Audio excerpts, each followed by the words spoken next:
Hello. Good morning, Mr. Sears. How are you?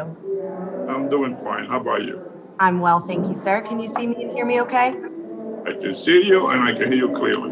Beautiful. Can you see me? Yes, I can. Can you hear me clearly? Yes, I can. Okay. All right, sir. I think we're all set, but I'll be here if you need anything. Okay, thank you. Hello. Thank you. Good morning, Mr. Sears. How are you? I'm doing fine. How about you? I'm well, thank you, sir. Can you see me and hear me okay? I can see you and I can hear you clearly. Beautiful. Can you see me? Yes, I can. Can you hear me clearly? Yes, I can. Okay. All right, sir. I think we're all set, but I'll be here if you need anything. Okay, thank you. Hello. Good morning, Mr. Sears. How are you? I'm doing fine. How about you? I'm well, thank you, sir. Can you see me and hear me okay? I can see you and I can hear you clearly. Beautiful. Can you see me? Yes, I can. Can you hear me clearly? Yes, I can. Okay. All right, sir. I think we're all set, but I'll be here if you need anything. Okay, thank you. Hello. Good morning, Mr. Sears. How are you? I'm doing fine. How about you? I'm well, thank you, sir. Can you see me and hear me okay? I can see you and I can hear you clearly. Beautiful. Can you see me? Yes, I can. Can you hear me clearly? Yes, I can. Okay. All right, sir. I think we're all set, but I'll be here if you need anything. Okay, thank you. Hello. Good morning, Mr. Sears. How are you? I'm doing fine. How about you? I'm well, thank you, sir. Can you see me and hear me okay? I can see you and I can hear you clearly. Beautiful. Can you see me? Yes, I can. Can you hear me clearly? Yes, I can. Okay. All right, sir. I think we're all set, but I'll be here if you need anything. Okay, thank you. Hello. Good morning, Mr. Sears. How are you? I'm doing fine. How about you? I'm well, thank you, sir. Can you see me and hear me okay? I can see you and I can hear you clearly. Beautiful. Can you see me? Yes, I can. Can you hear me clearly? Yes, I can. Okay. All right, sir. I think we're all set, but I'll be here if you need anything. Okay, thank you. Hello. Good morning, Mr. Sears. How are you? I'm doing fine. How about you? I'm well, thank you, sir. Can you see me and hear me okay? I can see you and I can hear you clearly. Beautiful. Can you see me? Yes, I can. Can you hear me clearly? Yes, I can. Okay. All right, sir. I think we're all set, but I'll be here if you need anything. Okay, thank you. Hello. Good morning, Mr. Sears. How are you? I'm doing fine. How about you? I'm well, thank you, sir. Can you see me and hear me okay? I can see you and I can hear you clearly. Beautiful. Can you see me? Yes, I can. Can you hear me clearly? Yes, I can. All right, sir. I think we're all set, but I'll be here if you need anything. Okay, thank you. Hello. Good morning, Mr. Sears. How are you? I'm doing fine. How about you? I'm well, thank you, sir. Can you see me and hear me okay? I can see you and I can hear you clearly. Beautiful. Can you see me? Yes, I can. Can you hear me clearly? Yes, I can. All right, sir. I think we're all set, but I'll be here if you need anything. Okay, thank you. Hello. Good morning, Mr. Sears. How are you? I'm doing fine. How about you? I'm well, thank you, sir. Can you see me and hear me okay? I can see you and I can hear you clearly. Beautiful. Can you see me? Yes, I can. Can you hear me clearly? Yes, I can. All right, sir. I think we're all set, but I'll be here if you need anything. Okay, thank you. Hello. Good morning, Mr. Sears. How are you? I'm doing fine. How about you?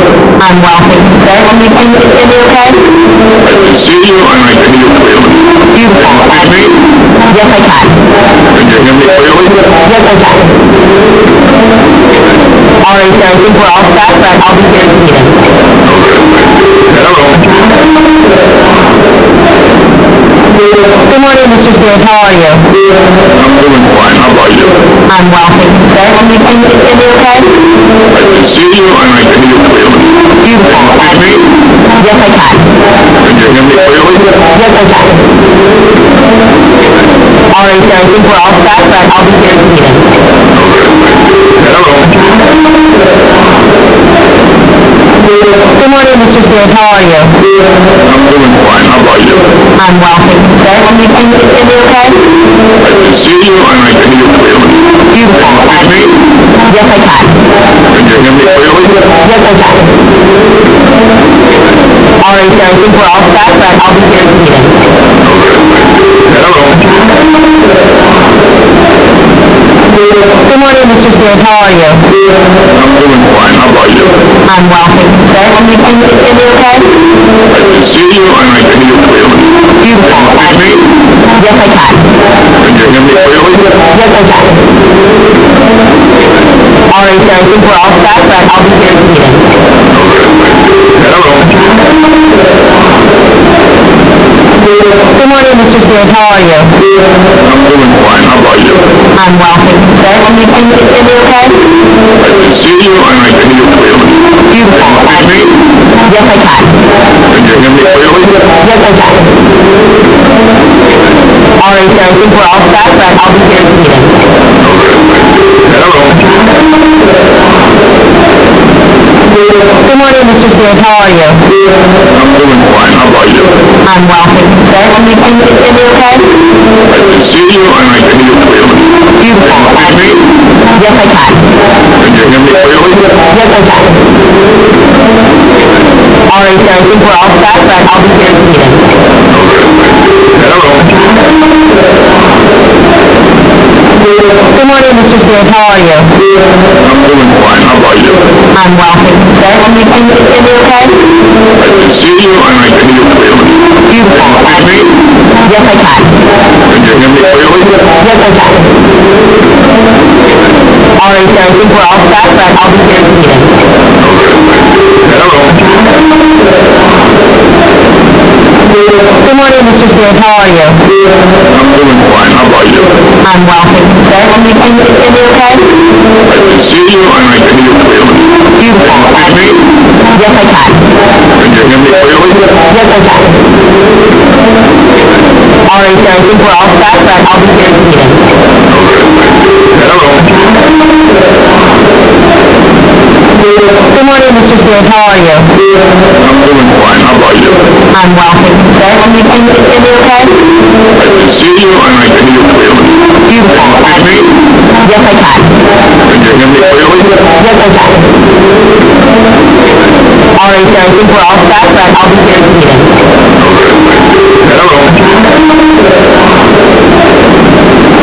Good morning, Mr. Sears. How are you? I'm doing fine. How about you? I'm well, thank you, sir. Can you see me okay? I can see you and I can hear you clearly. Beautiful. Can you hear me? Yes, I can. Can you hear me clearly? Yes, I can. All right, sir, I think we're all set, but I'll be here at the meeting.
And I'll come in.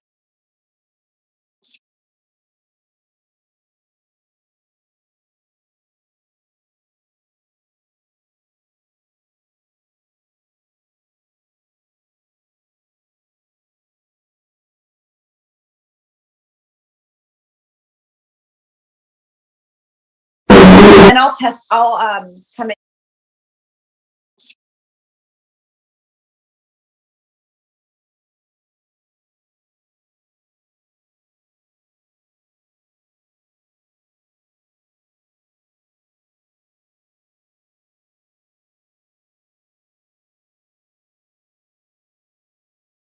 And I'll come in.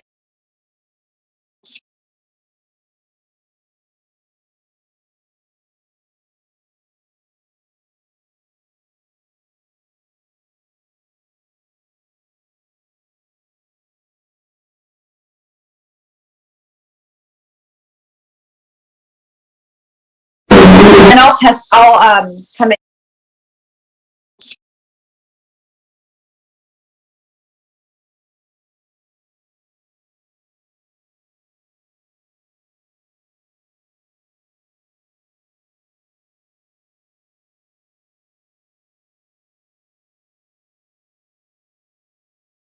And I'll come in.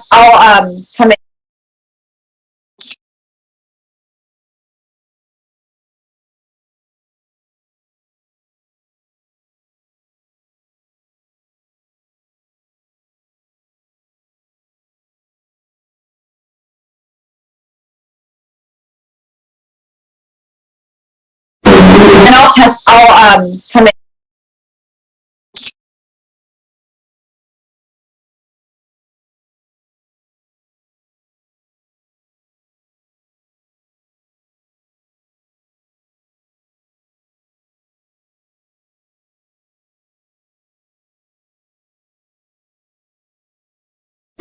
And I'll come in. And I'll come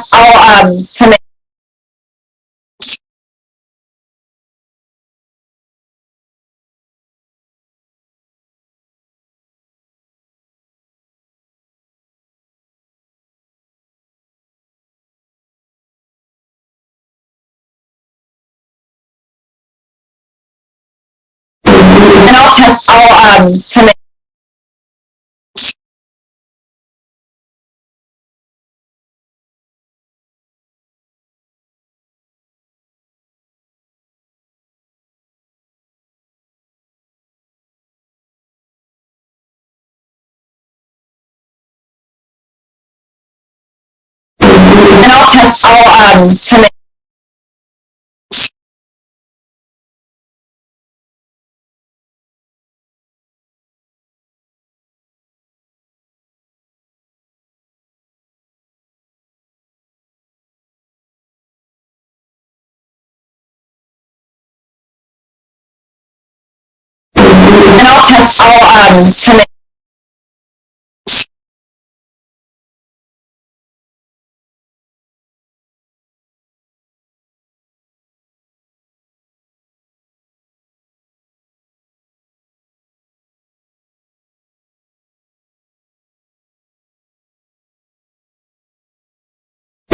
And I'll come in. And I'll come in. And I'll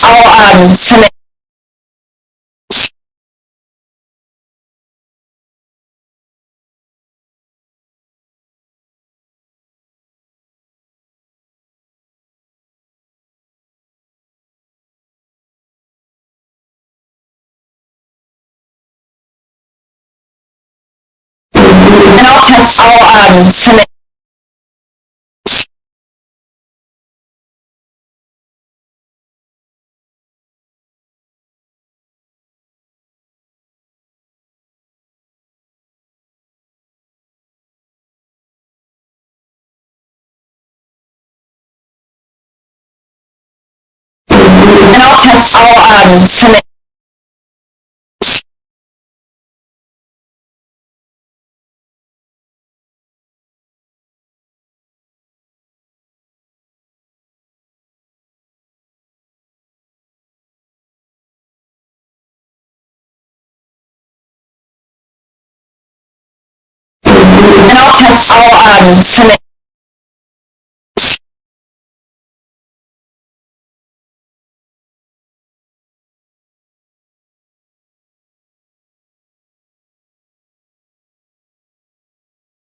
come in. And I'll come in. And I'll come in.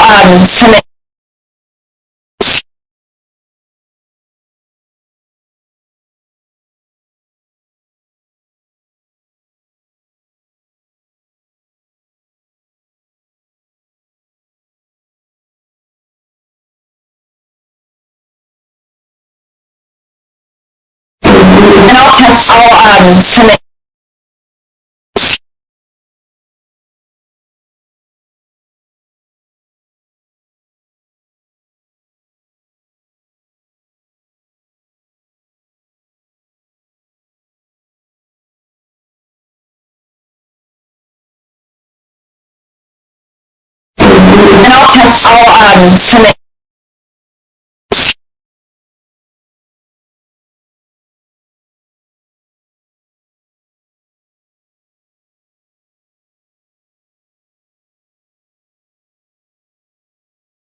test all to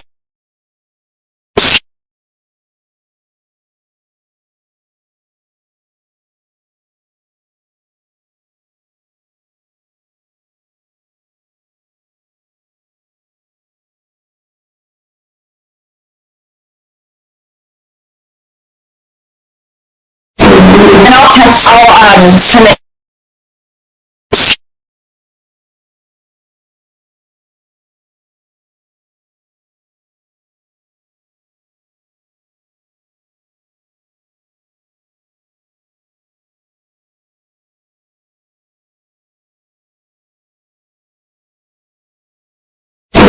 and I'll test all to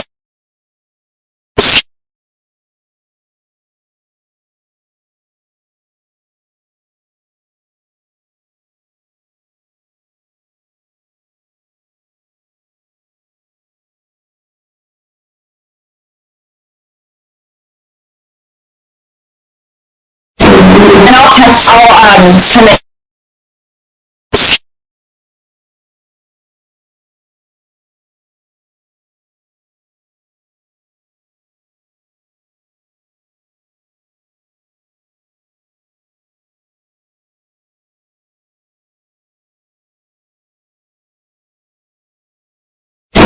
and I'll test all to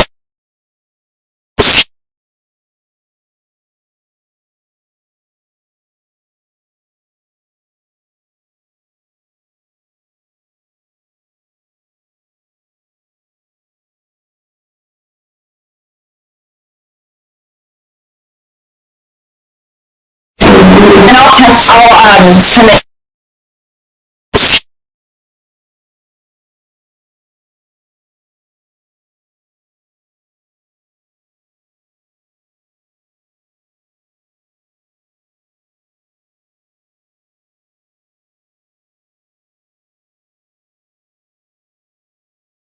and I'll test all to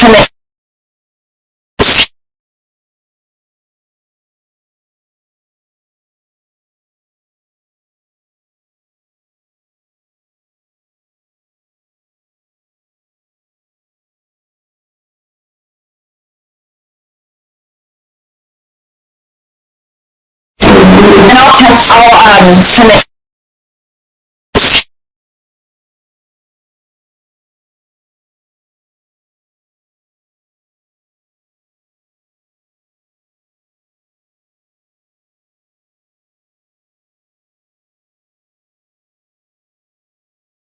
and I'll test all to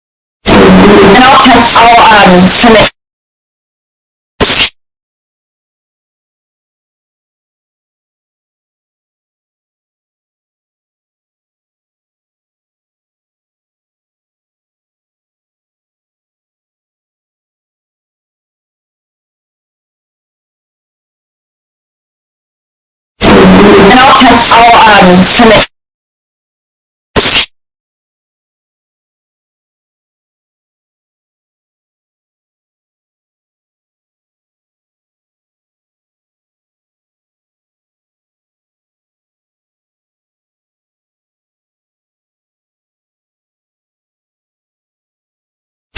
and I'll test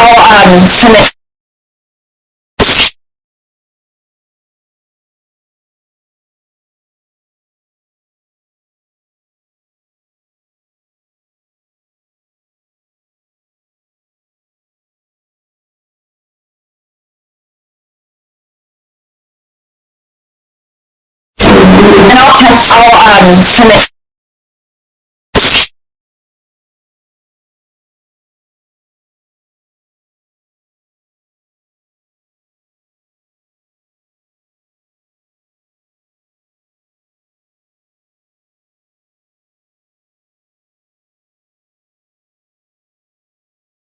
and I'll test all to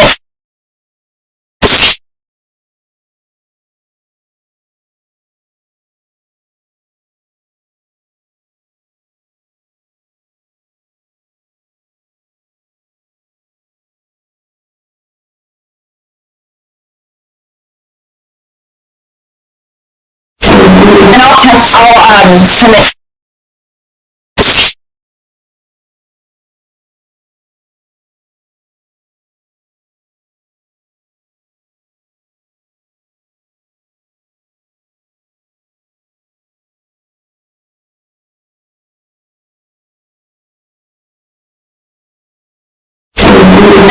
all submit.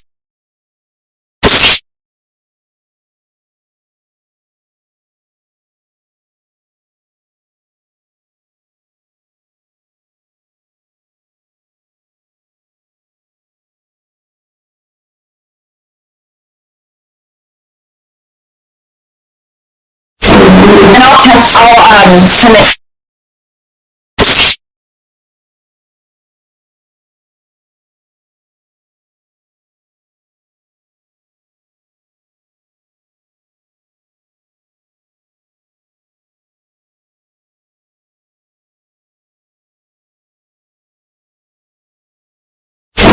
And all tests all submit.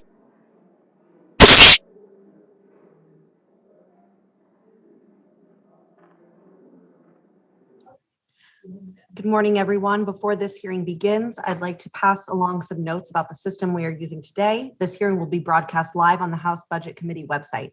Each participant has a control bar at the And all tests all submit. on/off button. The two control buttons in the upper right of your screen control your personal view and can be switched between active speaker and gallery view. This is your individual view and will not. Good morning, everyone. Before this hearing begins, I'd like to pass along some notes about the system we are using today. This hearing will be broadcast live on the House Budget Committee website and your fellow members. Each participant has a control bar at the And all tests all submit. on/off button. There throughout the control buttons in the upper right of your screen automatically control your personal view and can be switched between active speaker and gallery view. This is your individual view and will not. Good morning, everyone. Before this hearing begins, I'd like to pass along some notes about the system we are using today. This hearing will be broadcast live on the House Budget Committee website and your fellow members. Each participant has a control bar at the And all tests all submit. on/off button. There throughout the control buttons in the upper right of your screen automatically control your personal view and can be switched between active speaker and gallery view. This is your individual view and will not. Good morning, everyone. Before this hearing begins, I'd like to pass along some notes about the system we are using today. This hearing will be broadcast live on the House Budget Committee website and your fellow members. Each participant has a control bar at the And all tests all submit. on/off button. There throughout the control buttons in the upper right of your screen automatically control your personal view and can be switched between active speaker and gallery view. This is your individual view and will not. Good morning, everyone. Before this hearing begins, I'd like to pass along some notes about the system we are using today. This hearing will be broadcast live on the House Budget Committee website and your fellow members. Each participant has a control bar at the And all tests all submit. on/off button. There throughout the control buttons in the upper right of your screen automatically control your personal view and can be switched between active speaker and gallery view. This is your individual view and will not. Good morning, everyone. Before this hearing begins, I'd like to pass along some notes about the system we are using today. This hearing will be broadcast live on the House Budget Committee website and your fellow members. Each participant has a control bar at the And all tests all submit. on/off button. There throughout the control buttons in the upper right of your automatically control your personal view and can be switched between active speaker and gallery view. This is your individual view and will not. Good morning, everyone. Before this hearing begins, I'd like to pass along some notes about the system we are using today. This hearing will be broadcast live on the House Budget Committee website and your fellow members. Each participant has a control bar at the And all tests all submit. on/off button. There throughout the control buttons in the upper right of your automatically control your personal view and can be switched between active speaker and gallery view. This is your individual view and will not. Good morning, everyone. Before this hearing begins, I'd like to pass along some notes about the system we are using today. This hearing will be broadcast live on the House Budget Committee website and your fellow members. Each participant has a control bar at the And all tests all submit. on/off button. There throughout the control buttons in the upper right of your automatically control your personal view and can be switched between active speaker and gallery view. This is your individual view and will not. Good morning, everyone. Before this hearing begins, I'd like to pass along some notes about the system we are using today. This hearing will be broadcast live on the House Budget Committee website and your fellow members. Each participant has a control bar at the And all tests all submit. on/off button. There throughout the control buttons in the upper right of your automatically control your personal view and can be switched between active speaker and gallery view.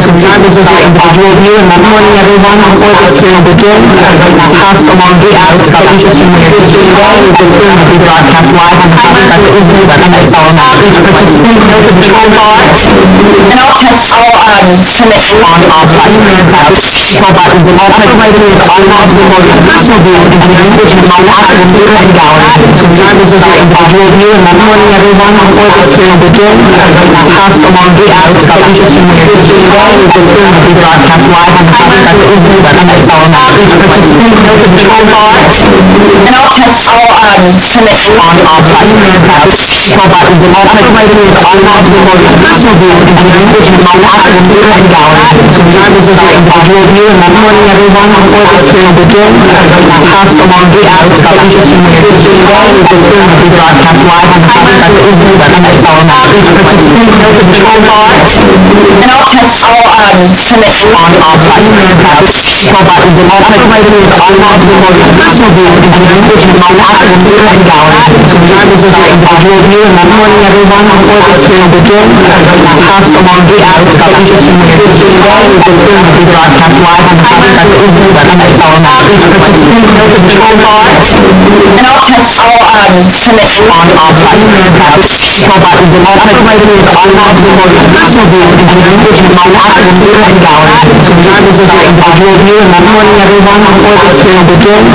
Pass along the acts of interest in the today, with this hearing will be broadcast live on the contact isn't that I'm telling us. Participants know the control bar, and I'll test all Senate on by Americans, so by the democratic writers, unlawful motive, personal view, and the language of my life and beer and gallery. Sometimes this is our individual view, and I'm warning everyone before this hearing begins. Pass along the acts of interest in the today, with this hearing will be broadcast live on the contact isn't that I'm telling us. Participants know the control bar, and I'll test all Senate on by Americans, so by the democratic writers, unlawful motive, personal view, and the language of my life and beer and gallery. Sometimes this is our individual view, and I'm warning everyone before this hearing begins.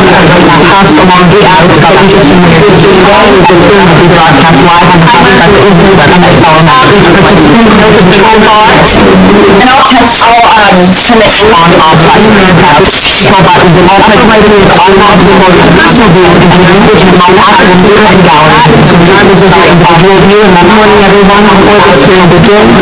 Pass along the acts of interest in the today, with this hearing will be broadcast live on the contact isn't that I'm telling us. Participants know the control bar, and I'll test all Senate on by Americans, so by the democratic writers, unlawful motive, personal view, and the language of my life and beer and gallery. Sometimes this is our individual view, and I'm warning everyone before this hearing begins. Pass along the acts of interest in the today, with this hearing will be broadcast live on the contact isn't that I'm telling us. Participants know the control bar, and I'll test all Senate on by Americans, so by the democratic writers, unlawful motive, personal view, and the language of my life and beer and gallery. Sometimes this is our individual view, and I'm warning everyone before this hearing begins. Pass along the acts of interest in the today, with this hearing will be broadcast live on the contact isn't that I'm telling us. Participants know the control bar, and I'll test all Senate on by Americans, so by the democratic writers, unlawful motive, personal view, and the language of my life and beer and gallery. Sometimes this is our individual view, and I'm warning everyone before this hearing begins. Pass along the acts of interest in the today, with this hearing will be broadcast live on the contact isn't that I'm telling us. Participants know the control bar, and I'll test all Senate on by Americans, so by the democratic writers, unlawful motive, personal view, and the language of my life and beer and gallery. Sometimes this is our individual view, and I'm warning everyone before this hearing begins. Pass along the acts of interest in the today, with this hearing will be broadcast live on the contact isn't that I'm telling us. Participants know the control bar, and I'll test all Senate on by Americans, so by the democratic writers, unlawful motive, personal view, and the language of my life and beer and gallery. Sometimes this is our individual view, and I'm warning everyone before this hearing begins. Pass along the acts of interest in the today, with this hearing will be broadcast live on the contact isn't that I'm telling us. Participants know the control bar, and I'll test all Senate on by Americans, so by the democratic writers, unlawful motive, personal view, and the language of my life and beer and gallery. Sometimes this is our individual view, and I'm warning everyone before this hearing begins. Pass along the acts of interest in the today, with this hearing will be broadcast live on the contact isn't that I'm telling us. Participants know the control bar, and I'll test all Senate on by Americans, so by the democratic writers, unlawful motive, personal view, and the language of my life and beer and gallery. Sometimes this is our individual view, and I'm warning everyone before this hearing begins. Pass along the acts of interest in the today, with this hearing will be broadcast live on the contact isn't that I'm telling us. Participants know the control bar, and I'll test all Senate on by Americans, so by the democratic writers, unlawful motive, personal view, and the language of my life and beer and gallery. Sometimes this is our individual view, and I'm warning everyone before this hearing begins. Pass discussed along the hours of interesting today is the soon to be broadcast live on the public at the McCord control bar, and also submit on control bar is the automated online personal view in the language and my and gallery. Time is review and good morning everyone. Before this hearing begins, discussed along the hours of interesting today is the soon to be broadcast live on the public at the control bar, and also submit on control bar is the automated personal view in the language and my and gallery.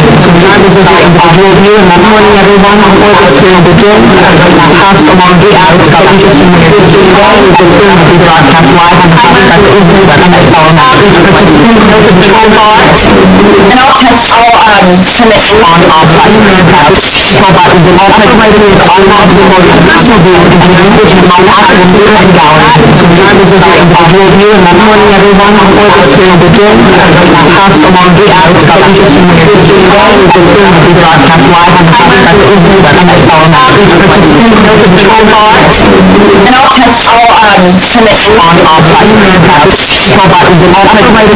automated personal view in the language and my and gallery. Time is review and good morning everyone. Before this hearing begins, discussed along the hours of interesting today is the soon to be broadcast live on the public at the control bar, and also control bar, and also submit on control bar is the automated personal view in the language and my and gallery. Time is review and good morning everyone. Before this hearing begins, discussed along the hours of interesting today is the soon to be broadcast live on the public at the control bar, and also control bar, and also submit on control bar is the automated personal view in the language and my and gallery. Time is review and good morning everyone. Before this hearing begins, discussed along the hours of interesting today is the soon to be broadcast live on the public at the control bar, and also control bar, and also submit on control bar is the automated personal view in the language and my and gallery. Time is review and good morning everyone. Before this hearing begins, discussed along the hours of interesting today is the soon to be broadcast live on the public at the control bar, and also control bar, and also submit on control bar is the automated personal view in the language and my and gallery. Time is review and good morning everyone. Before this hearing begins, discussed along the hours of interesting today is the soon to be broadcast live on the public at the control bar, and also control bar, and also submit on control bar is the automated personal view in the language and my and gallery. Time is review and good morning everyone. Before this hearing begins, discussed along the hours of interesting today is the soon to be broadcast live on the public at the control bar, and also control bar, and also submit on control bar is the automated personal view in the language and my and gallery. Time is review and good morning everyone. Before this hearing begins, discussed along the hours of interesting today is the soon to be broadcast live on the public at the control bar, and also control bar, and also submit on control bar is the automated personal view in the language and my and gallery. Time is review and good morning everyone. Before this hearing begins, discussed along the hours of interesting today is the soon to be broadcast live on the public at the control bar, and also control bar, and also submit on control bar is the automated personal view in the language and my and gallery. Time is review and good morning everyone. Before this hearing begins, discussed along the hours of interesting today is the soon to be broadcast live on the public at the control bar, control bar, and I'll test all Senate on control bar is automatically on personal view and language and my and gallery. Sometimes this is our individual view, and good morning everyone. Before this hearing begins, pass along the ads of interest in the today. This hearing will be broadcast live on Habitat Israel and the telenet. Control bar, and I'll test all Senate on control bar is automatically on personal view and language and my and gallery. Sometimes this is our individual view, and good morning everyone. Before this hearing begins, pass along the ads of interest in the today. This hearing will be broadcast live on Habitat Israel and the telenet. Control bar, and I'll test all Senate on control bar is automatically on personal view and language and my and gallery. Sometimes this is our individual view, and good morning everyone. Before this hearing begins, pass along the ads of interest in the today. This hearing will be broadcast live on Habitat Israel and the telenet. Control bar, and I'll test all Senate on control bar is automatically on personal view and language and my and gallery. Sometimes this is our individual view, and good morning everyone. Before this hearing begins, pass along the ads of interest in the today. This hearing will be broadcast live on Habitat Israel and the telenet.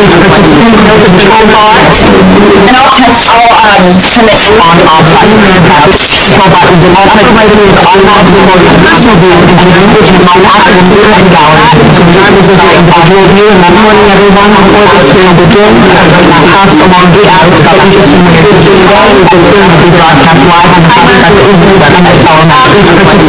Control bar, and I'll test all Senate on control bar is automatically on personal view and language and my and gallery. Sometimes this is our individual view, and good morning everyone. Before this hearing begins, pass along the ads of interest in the today. This hearing will be broadcast live on Habitat Israel and the telenet. Control bar, and I'll test all Senate on control bar is automatically on personal view and language and my and gallery. Sometimes this is our individual view, and good morning everyone. Before this hearing begins, pass along the ads of interest in the today. This hearing will be broadcast live on Habitat Israel and the telenet. Control bar, and I'll test all Senate on control bar is automatically on personal view and language and my and gallery. Sometimes this is our individual view, and good morning everyone. Before this hearing begins, pass along the ads of interest in the today. This hearing will be broadcast live on Habitat Israel and the telenet. Control bar, and I'll test all Senate on control bar is automatically on personal view and language and my and gallery. Sometimes this is our individual view, and good morning everyone. Before this hearing begins, pass along the ads of interest in the today. This hearing will be broadcast live on Habitat Israel and the telenet. Control bar, and I'll test all Senate on control bar is automatically on personal view and language and my and gallery. Sometimes this is our individual view, and good morning everyone. Before this hearing begins, pass along the ads of interest in the today. This hearing will be broadcast live on Habitat Israel and the telenet. Control bar, and I'll test all Senate on control bar is automatically on personal view and language and my and gallery. Sometimes this is our individual view, and good morning everyone. Before this hearing begins, pass along the ads of interest in the today. This hearing will be broadcast live on Habitat Israel and the telenet.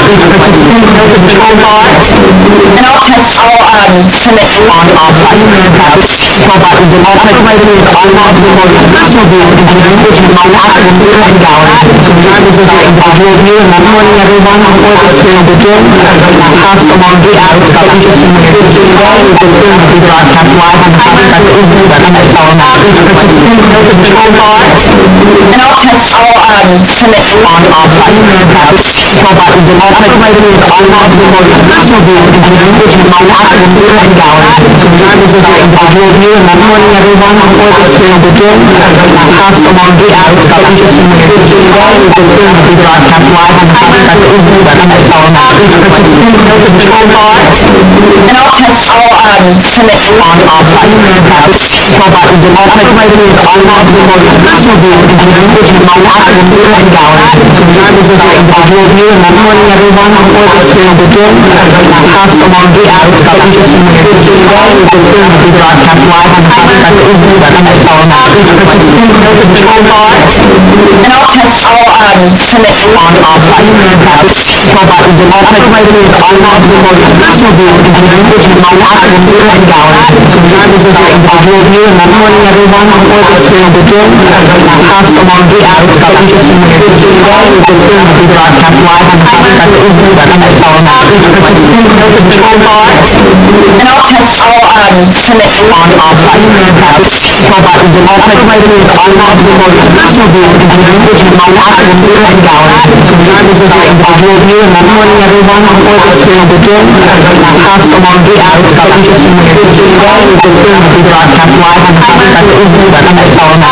Participants know the control bar, and also submit on primary accounts. Control bar is democratic writing with all logical modes. Personal view is the language of no active beer and gallery. Sometimes this is an individual view, and good morning everyone. Before this hearing begins, pass along the acts of interest in the today. This hearing will be broadcast live on the website that is the Untitled Chapter. Participants know the control bar, and also submit on primary accounts. Control bar is democratic writing with all logical modes. Personal view is the language of no active beer and gallery. Sometimes this is an individual view, and good morning everyone. Before this hearing begins, pass along the acts of interest in the today. This hearing will be broadcast live on the website that is the Untitled Chapter. Participants know the control bar, and also submit on primary accounts. Control bar is democratic writing with all logical modes. Personal view is the language of no active beer and gallery. Sometimes this is an individual view, and good morning everyone. Before this hearing begins, pass along the acts of interest in the today. This hearing will be broadcast live on the website that is the Untitled Chapter. Participants know the control bar, and also submit on primary accounts. Control bar is democratic writing with all logical modes. Personal view is the language of no active beer and gallery. Sometimes this is an individual view, and good morning everyone. Before this hearing begins, pass along the acts of interest in the today. This hearing will be broadcast live on the website that is the Untitled Chapter. Participants know the control bar, and also submit on primary accounts. Control bar is democratic writing with all logical modes. Personal view is the language of no active beer and gallery. Sometimes this is an individual view, and good morning everyone. Before this hearing begins, pass along the acts of interest in the today. This hearing will be broadcast live on the website that is the Untitled Chapter.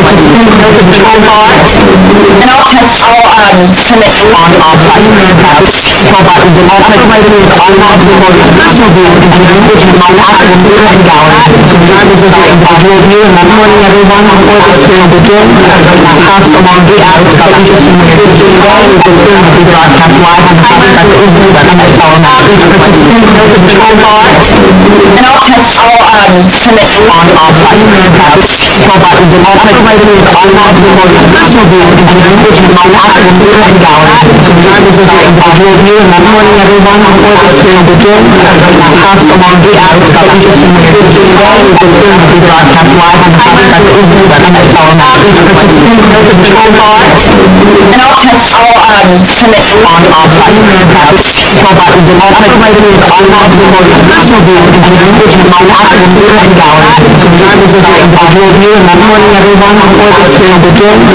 pass along the acts of interest in the today. This hearing will be broadcast live on the website that is the Untitled Chapter.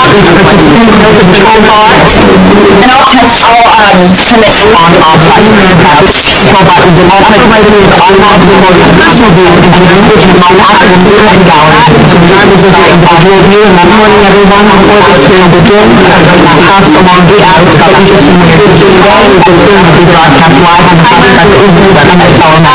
Participants know the control bar, and all tests all submit on email about control bar is automatically on the personal view in the language and computer and gallery. Sometimes this is an individual view, and good morning everyone. Before this hearing begins, pass along the ask of interest in your today. This hearing will be broadcast live on the website of the telephone. Participants know the control bar, and all tests all submit on email about control bar is automatically on the personal view in the language and computer and gallery. Sometimes this is an individual view, and good morning everyone. Before this hearing begins, pass along the ask of interest in your today. This hearing will be broadcast live on the website of the telephone. Participants know the control bar, and all tests all submit on email about control bar is automatically on the personal view in the language and computer and gallery. Sometimes this is an individual view, and good morning everyone. Before this hearing begins, pass along the ask of interest in your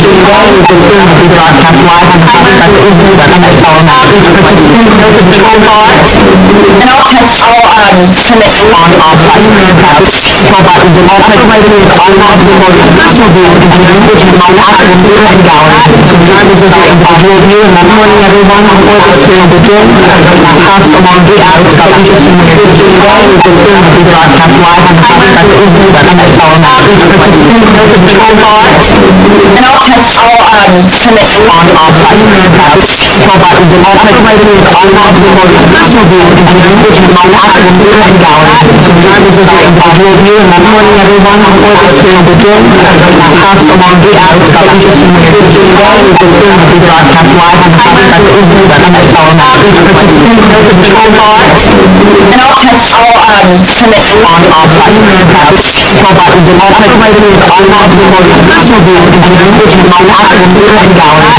Sometimes this is an individual view, and good morning everyone. Before this hearing begins, pass along the ask of interest in your today. This hearing will be broadcast live on the website of the telephone. Participants know the control bar, and all tests all submit on email about control bar is automatically on the personal view in the language and computer and gallery. Sometimes this is an individual view, and good morning everyone. Before this hearing begins, pass along the ask of interest in your today. This hearing will be broadcast live on the website of the telephone. Participants know the control bar, and all tests all submit on email about control bar is automatically on the personal view in the language and computer and gallery. Sometimes this is an individual view, and good morning everyone. Before this hearing begins, pass along the ask of interest in your today. This hearing will be broadcast live on the website of the telephone. Participants know the control bar, and all tests all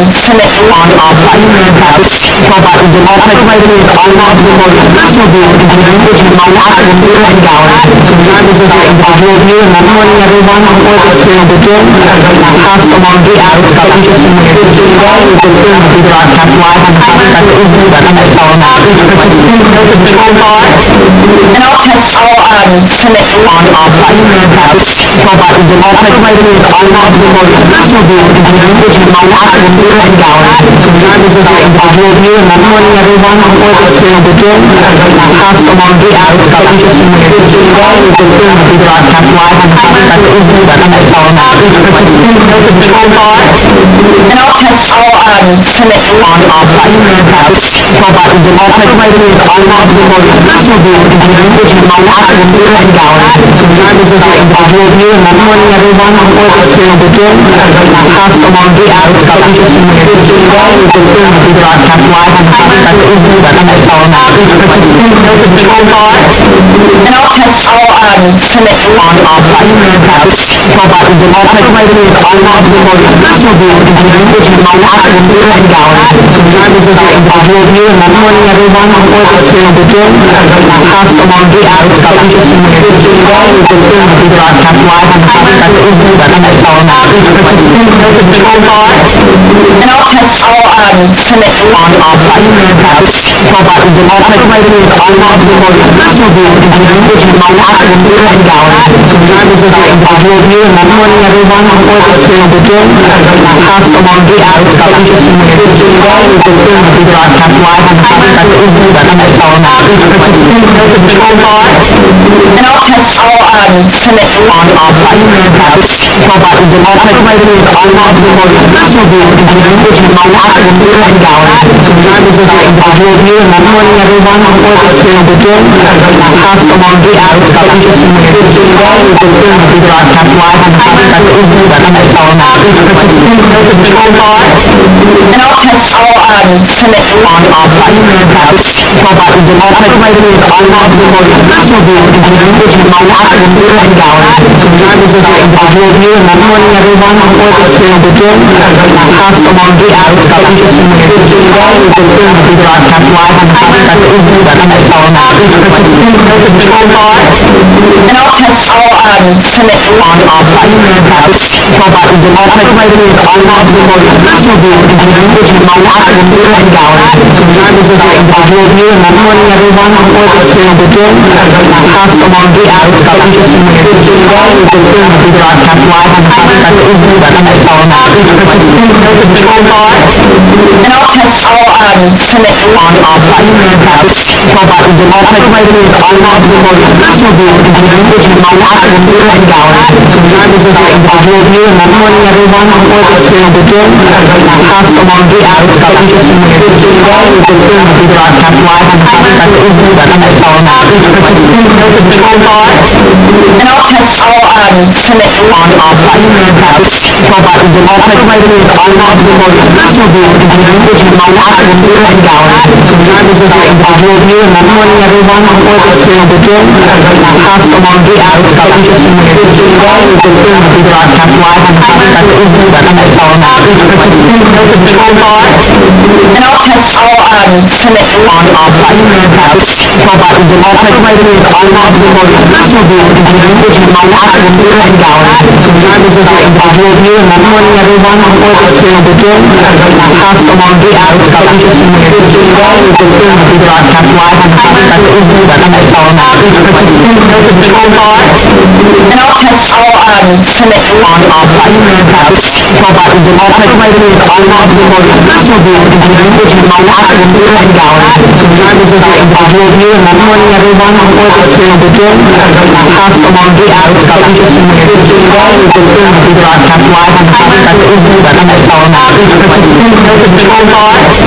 and also Senate On Control by the Democratic Lady on National View in the language of my and gallery. Sometimes it's like visual view and good morning everyone before this film begin. Pass along the ads of interesting news. Today with the film will be broadcast live on Habitat and Untitled. and also Senate On Control by the Democratic Lady on National View in the language of my and gallery. Sometimes it's like visual view and good morning everyone before this film begin. Pass along the ads of interesting news. Today with the film will be broadcast live on Habitat and Untitled. and also Senate On Control by the Democratic Lady on National View in the language of my and gallery. Sometimes it's like visual view and good morning everyone before this film begin. Pass along the ads of interesting news. Today with the film will be broadcast live on Habitat and Untitled.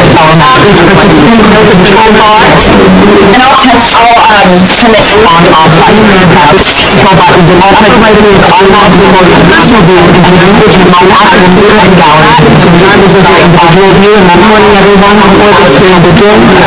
Pass along the ads of interesting news. Today with the film will be broadcast live on Habitat and Untitled. and also Senate On Control by the Democratic Lady on National View in the language of my beer and gallery. Sometimes this is our individual view, and good morning everyone. Before this hearing begins, pass along the acts of interest in the today. This hearing will be broadcast live on the website that is the Untitled Chapter.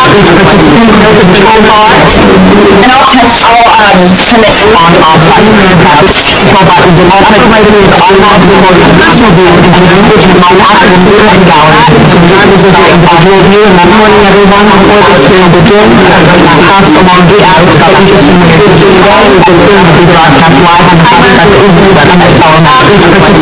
Control bar, and also submit on primary accounts. Control bar is the automated way to unlock the personal view in the language of my active beer and gallery. Sometimes this is our individual view, and good morning everyone. Before this hearing begins, pass along the acts of interest in the today. This hearing will be broadcast live on the website that is the Untitled Chapter.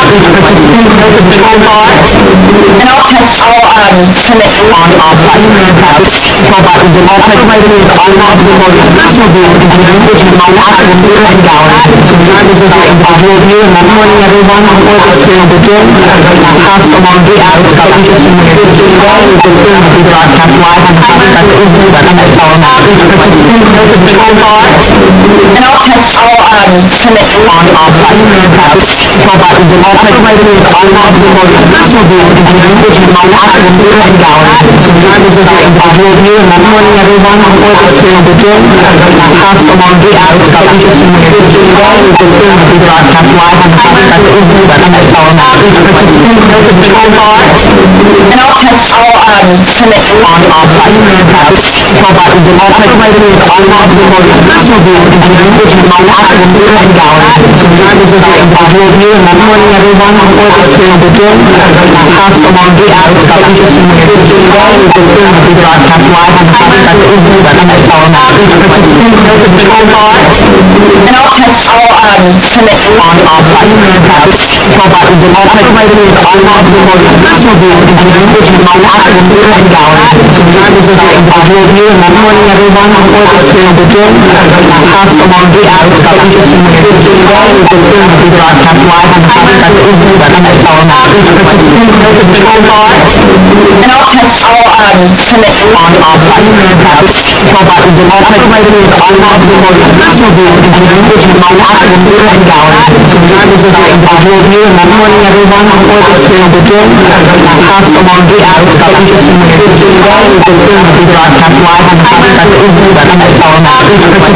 Control bar, and also submit on primary accounts. Control bar is the automated way to unlock the personal view in the language of my active beer and gallery. Sometimes this is our individual view, and good morning everyone. Before this hearing begins, pass along the acts of interest in the today. This hearing will be broadcast live on the website that is the Untitled Chapter. Control bar, and also submit on primary accounts. Control bar is the automated way to unlock the personal view in the language of my active beer and gallery. Sometimes this is our individual view, and good morning everyone. Before this hearing begins, pass along the acts of interest in the today. This hearing will be broadcast live on the website that is the Untitled Chapter. Control bar, and also submit on primary accounts. Control bar is the automated way to unlock the personal view in the language of my active beer and gallery. Sometimes this is our individual view, and good morning everyone. Before this hearing begins, pass along the acts of interest in the today. This hearing will be broadcast live on the website that is the Untitled Chapter. Control bar, and also submit on primary accounts. Control bar is the automated way to unlock the personal view in the language of my active beer and gallery. Sometimes this is our individual view, and good morning everyone. Before this hearing begins, pass along the acts of interest in the today. This hearing will be broadcast live on the website that is the Untitled Chapter. Control bar, and also submit on primary accounts. Control bar is the automated way to unlock the personal view in the language of my active beer and gallery. Sometimes this is our individual view, and good morning everyone. Before this hearing begins, pass along the acts of interest in the today. This hearing will be broadcast live on the website that is the Untitled Chapter. Control bar, And also, Senate on control by the democratic personal view in the language of my academic and gallery. This is our individual view, and good morning everyone. Before this hearing begins, pass along the acts of interest in the today. This hearing will be broadcast live on the Internet and telephone. Control bar. And also, Senate on control by the democratic personal view in the language of my academic and gallery. This is our individual view, and good morning everyone. Before this hearing begins, pass along the acts of interest in the today. This hearing will be broadcast live on the Internet and telephone. Control bar. And also, Senate on control by the democratic personal view in the language of my academic and gallery. This is our individual view, and good morning everyone. Before this hearing begins, pass along the acts of interest in the today. This hearing will be broadcast live on the Internet and telephone. Control bar. And also, Senate on control by the democratic personal view in the language of my academic and gallery. This is our individual view, and good morning everyone. Before this hearing begins, pass along the acts of interest in the today. This hearing will be broadcast live on the Internet and telephone. Control bar. And also, Senate on control by the democratic personal view in the language of my academic and gallery. This is our individual view, and good morning everyone. Before this hearing begins, pass along the acts of interest in the today. This hearing will be broadcast live on the Internet and telephone. Control bar. And also, Senate on control by the democratic personal view in the language of my academic and gallery. This is our individual view, and good morning everyone. Before this hearing begins, pass along the acts of interest in the today. This hearing will be broadcast live on the Internet and telephone. Control bar. And also, Senate on control by the democratic personal view in the language of my academic and gallery. This is our individual view, and good morning everyone. Before this hearing begins, pass along the acts of interest in the today. This hearing will be broadcast live on the Internet and telephone. Control bar. And also, Senate on control by the democratic personal view in the language of my academic and gallery. This is our individual view, and good morning everyone. Before this hearing begins, pass along the acts of interest in the today. This hearing will be broadcast live on the Internet and telephone.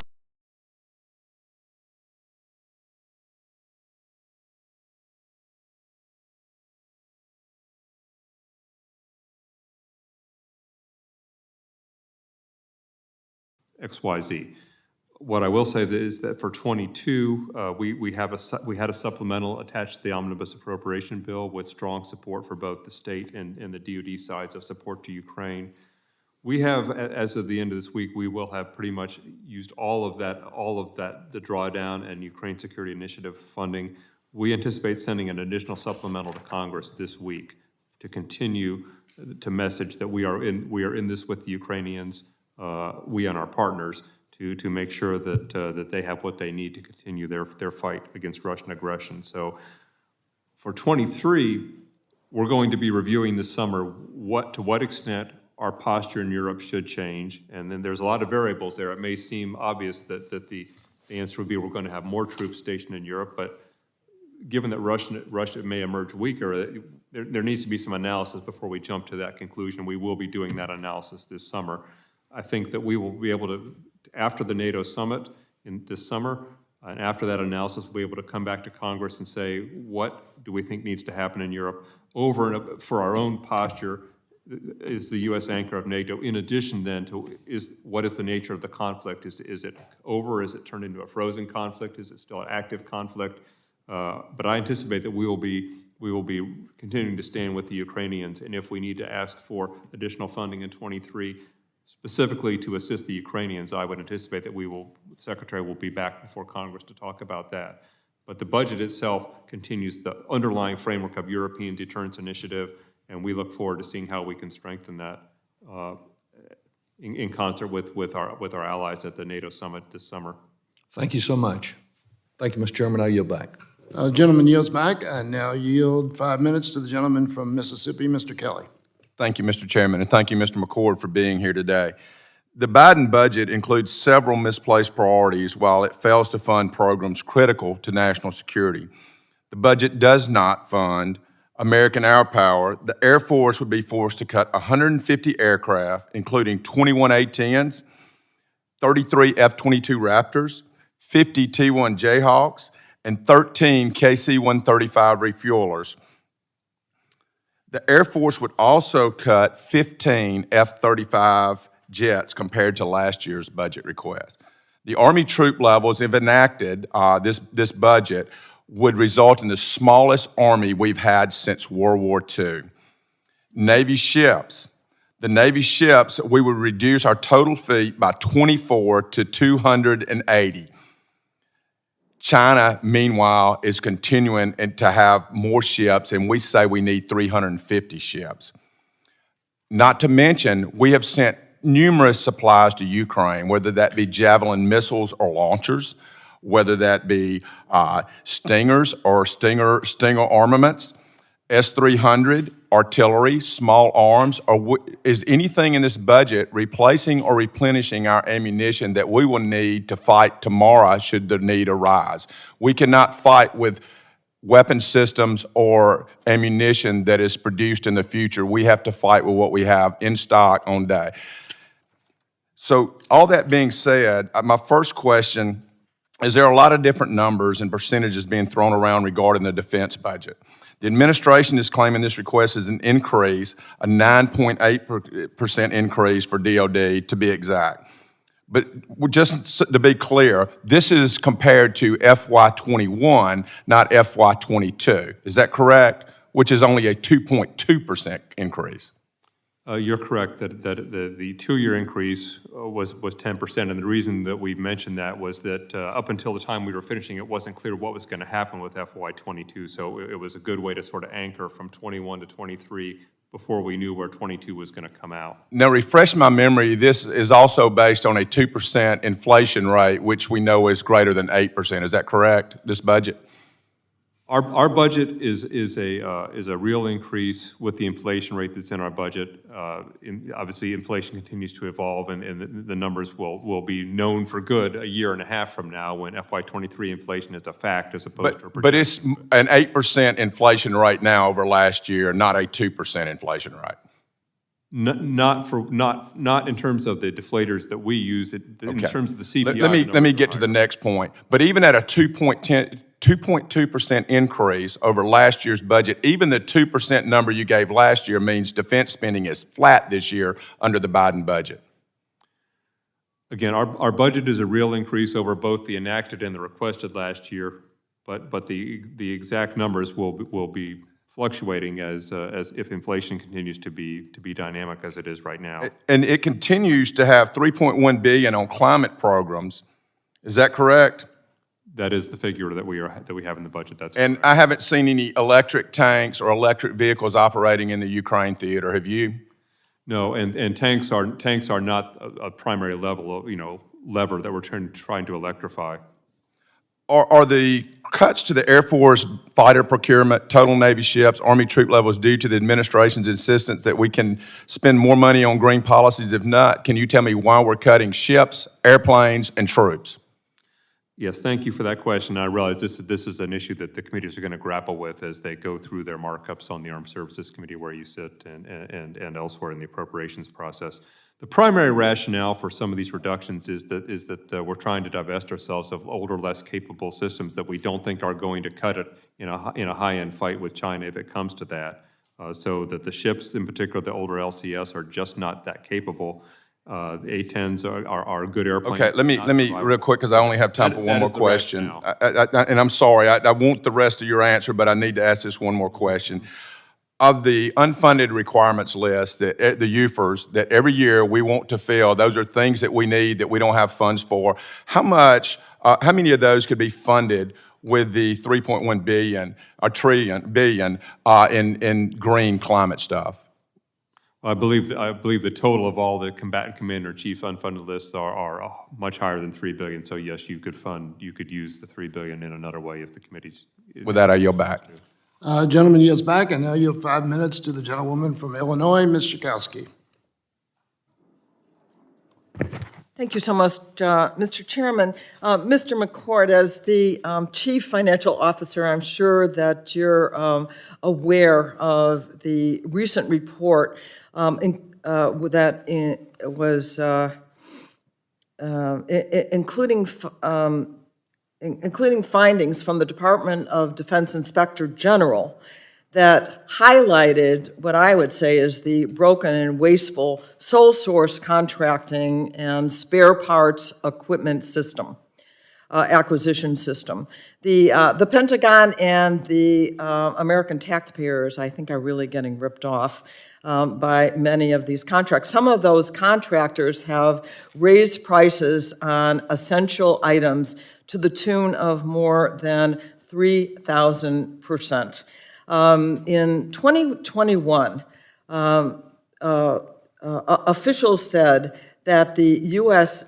Air Force paid a price of $10,000 to replace toilet seat covers. Now, I go way back to a time when we talked about $1,000 toilet seats and for a military cargo plane. And I ask unanimous consent to put into the record this article, the Air Force's $10,000 toilet cover. Without objection. And it seems to me that many of these small but vital parts and components are necessary, but because they can often be labeled commercial items, that contractors can refuse to provide the information that is, and the cost information, and prevents us from actually getting the best price. So I know that the department itself at one point in 2012 said that there ought to be legislation that would reform the contracting process and lower the prices. So I wanted to know what you would say about these excessive prices that the contractors are charging. Thank you for that question. I would say I'm not familiar with the Air Force particular contract that you're citing, but I would say in general you are correct that we have a different standard for commercial items than we do for non-commercial items, and that's a judgment that the department and the committee. Well, does that mean that we have a harder time doing negotiations for a lower price? Well, for a commercial item, yes, you're not supposed to be spending the same amount of time negotiating or doing contract auditing on the back end, and that's a trade-off that everybody has to make a judgment on as to whether, if every commercial item went through the same scrutiny as a submarine, then you would have, you'd need a lot more contract auditors, you'd have additional costs and time spent. So that's, again, a trade-off that we've collectively have made, that commercial items should live by a different standard, so that because we often hear it's too hard to do business with the department for smaller firms. Well, let me just say, though, that the Department of Defense apparently found that if you just use, that there's a way to produce the same thing for $300 instead of $10,000, it seems it might be worth checking out whether some of these commercial things are worth it. Agree. Well, so tell me, how are we going to do something about addressing this problem of contractors who may be gouging taxpayers and the Department of Defense?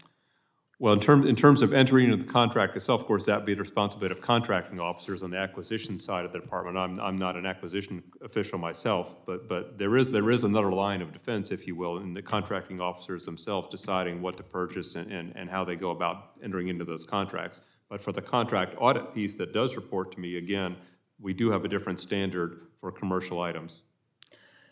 Aside from the issue of commercial items, the report that was made said that we are paying up to 3,000 times more for items from contractors. as the chief financial officer, don't you think this is something that we have to really look into? I would agree that our pricing should be looked at, and as you know, of course, there have been pricing increases due to the supply chain problems of the last year or two, and I don't know the date of time period that your report is focusing on, if it's during that supply chain issue or before. But yes, I agree that contract pricing is important.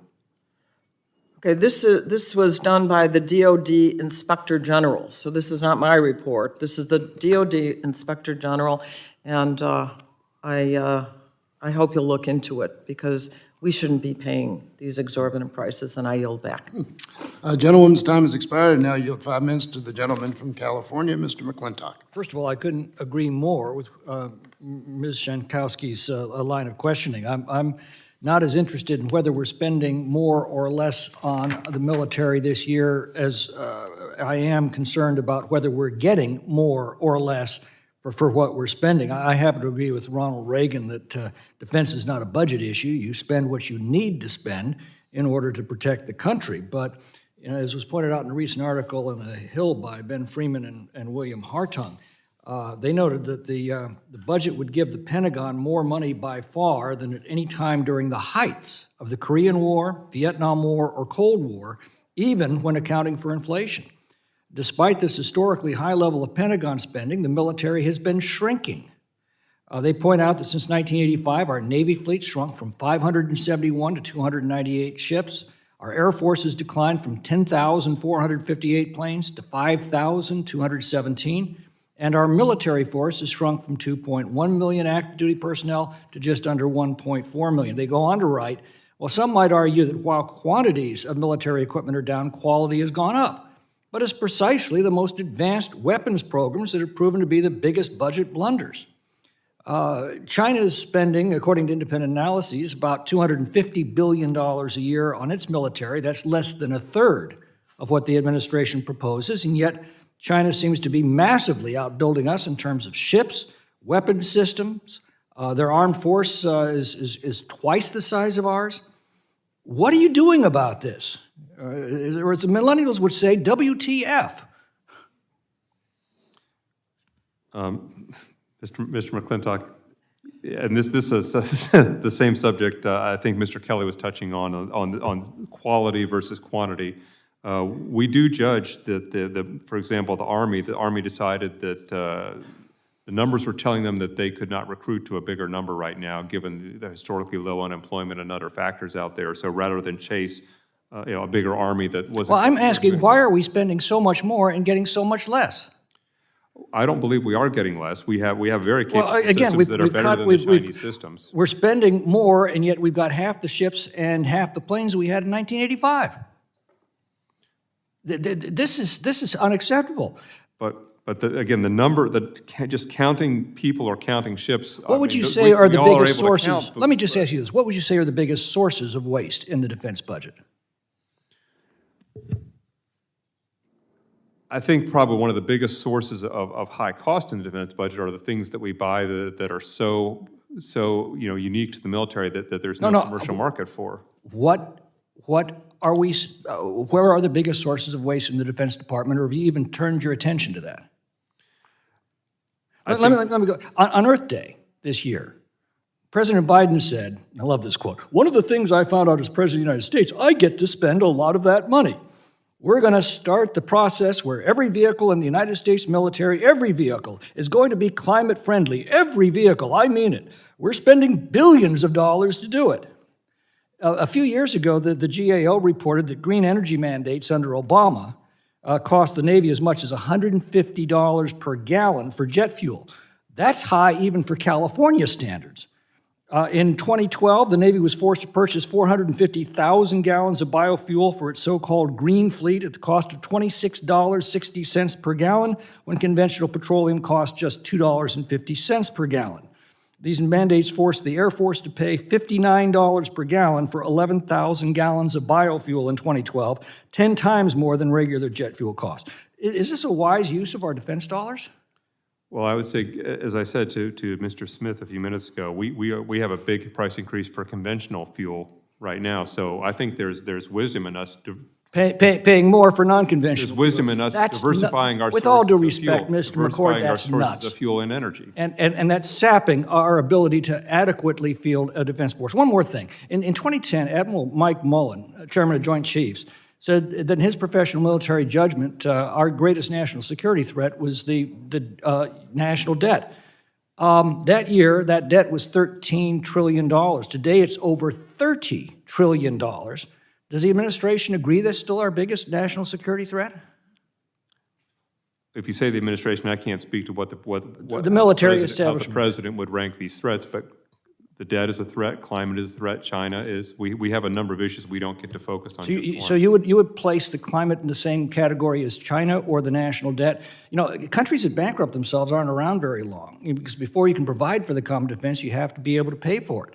And don't tell me, oh, well, they've cut the deficit in half this year. That's compared to the blowout spending of the last 2 years. You go back to the last pre-pandemic year, the deficit this year under this budget balloons 50%. And it wasn't the Republican tax cuts. Revenues went up after those cuts, not down. The only reason the deficit continued was because we couldn't say no to spending. I yield back. Gentleman's time has expired. I'm going to give the Undersecretary the opportunity to finish answering the question that Mr. McClintock asked, if you want to. Chairman, let me just come back one more time on the subject of quantity versus quality, which I think is the part that you're referring to. We do have a reduction the Navy proposed, and we at OSD agreed with some older, less capable ships, the littoral combat ships, and in particular. Same on the aircraft side. The KC-135s that Mr. Kelly referred to are being replaced by the new KC-46s. Just counting the numbers, the things that we're divesting are not equal in any sense capable to the ones that we're buying, but they cost you money to maintain them, speaking of what is perceived to be wasteful. So ships that are not going to be effective in a high-end contest with China, but cost us money to maintain, divert money from the things that we think we need to buy. And this is something that any executive would look at, right, is divesting from older, less capable things to move to newer technology. But these are difficult trade-offs for people, and it does lead to quantity reductions, having fewer ships or fewer aircraft. But again, we think these are wise investments, but these are things that we need to persuade Congress of or not. I mean, that's a big part of every annual defense authorization debate is whether or not we will be allowed to retire older systems that we propose to retire. Thank you for that answer. Now you have 5 minutes to the gentleman from New Jersey, Mr. Cirrus. Thank you, Mr. Chairman. Undersecretary McCord, thank you very much for your service to this country. Mr. McCord, I am the chairman of the Western Hemisphere Subcommittee, and I am committed to ensuring our relationships with countries in Central, South, and in the Caribbean are always progressing. How does the Pentagon's requested budget impact U.S. national security in the Western Hemisphere? Thank you. As you know, in the Western Hemisphere, particularly in Central and South America, our so-called Southern Command area of responsibility, it continues to be an area where we have minimal military force, minimal military presence, and the whole of government center of gravity is more diplomatic, economic, which is why we have our Southern Command in Miami, which is sort of the financial and diplomatic capital of the region. We do continue to have a minimal economic force level there because the military threats don't justify more. The primary thing that we are continuing to look at here is the inroads that China is attempting to make using all of their levers, economic, loan, information. So that is probably the number one thing that we're looking at, in addition to, and then secondarily, the counter-narcotics issues are our big line of effort in that region. In the Western Hemisphere writ large, in the Northern Hemisphere, of course, we have the Northern Command, and we're looking at a wide range of issues from assisting Homeland Security with cyber protection of the United States and our critical infrastructure. So in that meaning of Western Hemisphere, we have a lot going on. What resources are being made available to ensure our regional partners and allies have support in countering malign influences in the Western Hemisphere? I know that we have different pacts, let's say, with the Dominican Republic, or we have Costa Rica, are we increasing our efforts and our money to work with these countries to improve the security of our country? I would have to get you for the record whether what specific budget levels that there are. We have exercise budgets that are not always line item because we don't want to let them unfold, and we don't lock them in advance in our budget. But we are continuing the efforts that we've had in Southern Command area of responsibility with exercises with all of our partners. You know, one rumor that's floating around in my community is that Cuba is working with Russia in terms of having another boat lift, happen. I'm just wondering if we are defensively prepared for such a exodus again from Cuba. Have you heard anything like that in your? I have not. I would have to consult with General Richardson, our commander at Southern Command, as to what operations and contingency plans are most prominent in Southcom's efforts and planning right now. Thank you. And my last question has to do with the countries facing the Pacific. I'm talking about Argentina, I'm talking about Chile, I'm talking about Peru. How are we working with these people to offset the China influence? Again, this gets back to, I know the chairman mentioned the whole of government approach, and as I did as well. This is something that we cannot do by ourselves as the Department of Defense. We are certainly keeping an eye on Chinese and Russian attempts to buy influence, to buy friends, to access resources in the region. But Southern Command by themselves does not have the authority, does not have the responsibility really of being the only way that we counter Russian and Chinese inroads in Central and South America. We do play our role, and that's why again Southern Command is co-located with so many other agencies in Miami, because we have connections to state and to Drug Enforcement Administration, all the other levers of government, the Coast Guard. Again, I would have to consult with General Richardson to get you a better answer on exactly what all of her plans are for her region. Thank you, Chairman. The gentleman yields back. Now I yield 5 minutes to the gentleman from Pennsylvania, Mr. Smucker. Thank you, Mr. Chairman, Mr. McCord. Good to see you. I listened very carefully to Mr. Higgins' questions, and I thought he hit the nail on the head in regards to the impact of energy policies on what's happening in Ukraine. And I just wondered if you agree with that. Do you agree that energy policies were in many ways are linked to what's happening in Ukraine? I would say it's undeniable that the politics and the policies of energies are very important. I think if you look at Putin's history, he tends to make a move in winter when he knows that his Western European neighbors are probably most sensitive to his ability to cut off their natural gas or to threaten to do so, and that the revenue that he gets from oil is hugely important to his economy. Yeah, thank you. The fact of the matter is, and I think eventually we will be moving to cleaner sources of energy, but the fact of the matter is today, the world uses about close to 100 million barrels of oil per day, and disrupting that supply would have devastating consequences in many ways across the world. Do you believe that whether or not our nation is energy independent is important for our future security? It is. Under the previous administration, it was widely seen that that we were, as a country, energy independent. Do you agree with that? I am not an expert in this field. I don't know that we've ever been energy independent in the industrial era. But do you agree that some of the first actions that President Biden has taken reduced our energy production and our energy independence? A little bit outside my area of expertise. I couldn't comment on that. Well, I mean, clearly he did. In the first week of his presidency, he stopped, he reduced production. He has slowed up the permitting for a new production of oil and gas, and just it makes no sense. Does that make any sense to you if a president is making those kind of decisions?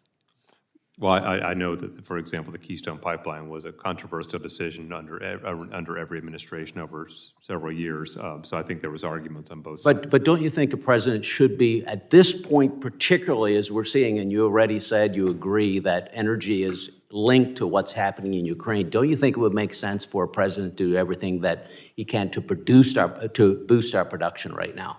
Well, there would be boosting production and boosting our climate resilience and boosting our electric vehicle and other. I mean, there's multiple ways you would want to attack this problem, I think. You know, I think it's very difficult to look at the policies of this administration and not see how they are linked to what's happening in Ukraine. Even Zelensky and his advisors have said that our energy policies and policies of energy production in Europe have given the Putin the opening to do. He thought he had the leverage. We gave him leverage to do that. And then, as Mr. Higgins said, we helped to fund that war, fund what he's doing by continuing to buy oil from them.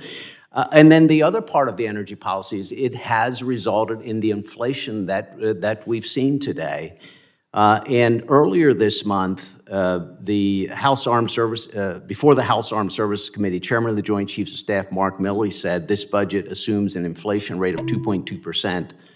Which is obviously now incorrect when we've seen inflation of 8.5%, far outpacing what was predicted in this budget.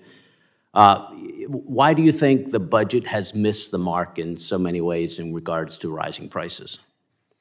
Well, I want to distinguish the inflation rate in the 23 budget is for FY23, which hasn't started yet and won't end for a year and a half from now. So no one can conclude that we know that it's right or wrong. I would concede that inflation today is higher than what it was when we were locking the budget. Yeah, so you agree that they were wrong in predictions of the budget in regards to inflation? I would agree that anyone who predicts inflation in advance is going to be wrong, and I know that we're going to get more data. Former chairman of the Joint Chiefs of Staff, Admiral Michael Mullen, said back in 2010 that the most significant threat to our national security is our debt. At that point, our debt was $13.5 trillion, and now, as you know, it's over $30 trillion. One of the consequences of rising inflation that it's now forcing the Federal Reserve to raise interest rates, which also raises the cost for the U.S. to pay the interest on our debt. How do you think additional spending on interest, which will absolutely be required as a result of policies that have led to inflation, how will that additional spending affect and perhaps undermine our national defense? Well, that would be a question that is, obviously primarily in your wheelhouse here in the Budget Committee as to how you would assess whether mandatory spending on debt is going to change your decisions on discretionary spending or discretionary spending caps, should caps exist. But it's an issue for all of us, and especially for those of you on the Budget Committee, as to whether the mandatory side, mandatory spending such as interest on the debt, is going to change what we think we can afford on the discretionary side. Thank you. Gentleman's time has expired. Now recognize the gentleman from Massachusetts, Mr. Moulton, for 5 minutes. Thank you, Mr. Chairman. Mr. McCord, I'd just like to start by expressing my agreement with my colleague here and my shared concern for the impact of the deficit on our ability to provide for our national defense. And that is one of many reasons why I voted against the Trump tax cut that provided millions for millionaires at the expense of our national security and ballooned the deficit to epic proportions. I think that your budget here strikes the balance right. I agree with your top line. I think that the administration is finding a way to balance the needs of the military with also the importance of diplomacy. As a Marine veteran myself, I saw every single day in Iraq the impact that diplomacy had on saving the lives of our troops. I align myself strongly with Secretary Mattis, who, as Mr. Trump's Secretary of Defense, emphasized how important it is to fund our diplomatic establishment, our more ammunition. Can you talk for a minute about how your budget supports our allies in Europe, meets the pacing threat with China, and balances all these things with the needs of the national security establishment today? Thank you, Mr. Bolton. Let me start with China. As you know, we don't have the alliance framework of multilateralism in Asia that we do in Europe, so we continue to do a lot of bilateral example, and the investments that we're making in this budget are designed to keep us in an overmatched position versus China on the high end. I think a number of members have commented that what's happening in Ukraine obviously has lessons, depending how this comes out, for calculations that President Xi may make. We are very cognizant of that as well. In Europe, we've talked a little bit this morning about energy. I think that's a great example of sanctions, whether sanctions should extend to Russian energy and how much they should extend. There are something that you have to go together with your allies on. It doesn't work very well, obviously, sanctions that are unilateral. So I think that is something that is a good example of the steps that Secretary Blinken and Secretary Austin have taken to move together has been enormously helpful in Europe. I think many of us, you may have better foresight than I. Many of us were surprised and heartened how responsive the Germans, for example, have been on Nord Stream and on their defense spending increase, things that I think would not have happened had we not taken the time to try and bring everybody together. So I think that, as you say, these how we do this is very important, and we've tried to move together with and lead the pack. Well, the fact that the administration has been able to coalesce our allies around this mission is actually quite extraordinary. And of course, Trump was working at cross purposes to that every single day that he undermined NATO. Thinking about the future, when I co-led the bipartisan Future Defense Task Force, we spent a lot of time thinking about how the department can get the best equipment and newest technologies into the hands of the warfighter at the speed of relevance. That means they need to get the stuff today. We can't wait till it becomes outdated. Do you think the DoD acquisition system is efficient enough to address these challenges and compete with China?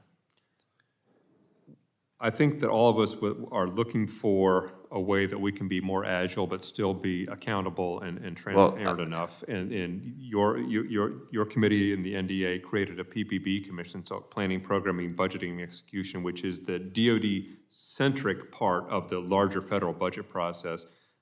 That commission is now underway, co-chaired by a former comptroller and by a former AT&L or ANS executive. That was my amendment, and I certainly hope it will be successful. I mean, one of our conclusions on the task force is that the system that we have today is not sufficient, that we have to reform it. But one of the other things we determined is that in the meantime, we can empower and reinforce the programs that are working. Deputy Secretary Hicks has openly discussed concerns with a shrinking defense industrial base, and the department has taken funding away from programs that are delivering critical capabilities, such as the Defense Innovation Unit. Now, DIU in particular has leveraged $25 billion in private R&D, introduced 100 new suppliers to DoD from 37 states in the face of a shrinking industrial base, and yet, shockingly, the department has cut its funding. So I agree with your top line, I agree with your strategy. I'm very proud of what the in Ukraine, and yet I cannot understand why on earth you would cut the budget for DIU. I'll have to get you a good answer for that one, Mr. Moulton. Okay, well, I hope the answer is that we will restore funding. I would just say also that we have, as you know, Bill LaPlante just on board for a little more than a week, so we now have a full house in terms of our leadership in the acquisition and sustainment world to go along with Undersecretary Hsu on the R&E side to help move us forward. Well, I certainly hope it was just an oversight, Mr. Chairman. Thank you. All right, the gentleman's time has expired. I now recognize the gentleman from Virginia, Mr. Klein, for 5 minutes. Thank you, Mr. Chairman. I want to go back to China and your assertion that this budget provides us with an overmatched position vis-a-vis China. According to China's Ministry of Finance, they've increased their defense spending by 7.1% this year. It's highest level since 2019. While we truly don't know what China spends on its military, it could be even higher. I think folks in the national security community are concerned about China's military ambitions. As you said, you consider China to be a threat on par with climate. Is that an accurate assessment of your judgment?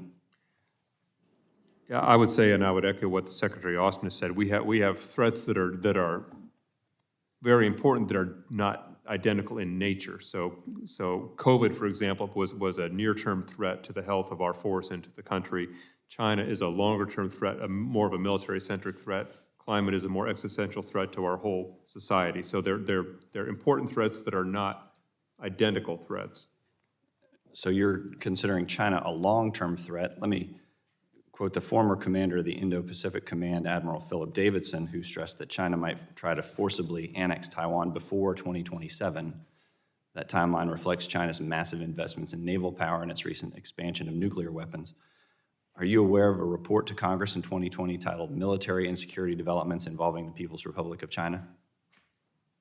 Is this a Department of Defense report you're referring to? I believe there's an annual report that has been instituted in the last couple of years that I don't know if that's the title of it. It sounds like it's This is a regular report submitted for the last 20 years.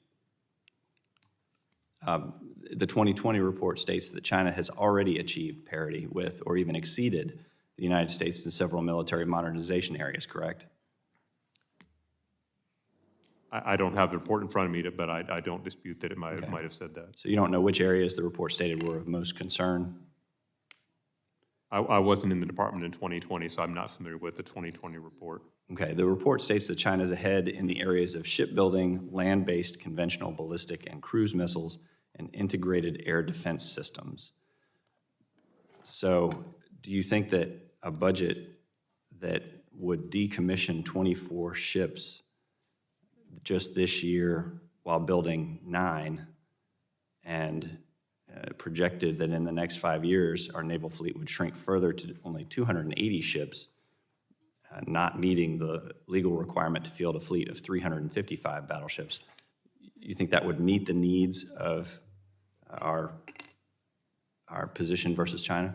That is exactly the intent, that the ships that the Navy proposes to decommission are ones that would not be capable in a high-end contest with China, whereas the ones that we're investing in would be.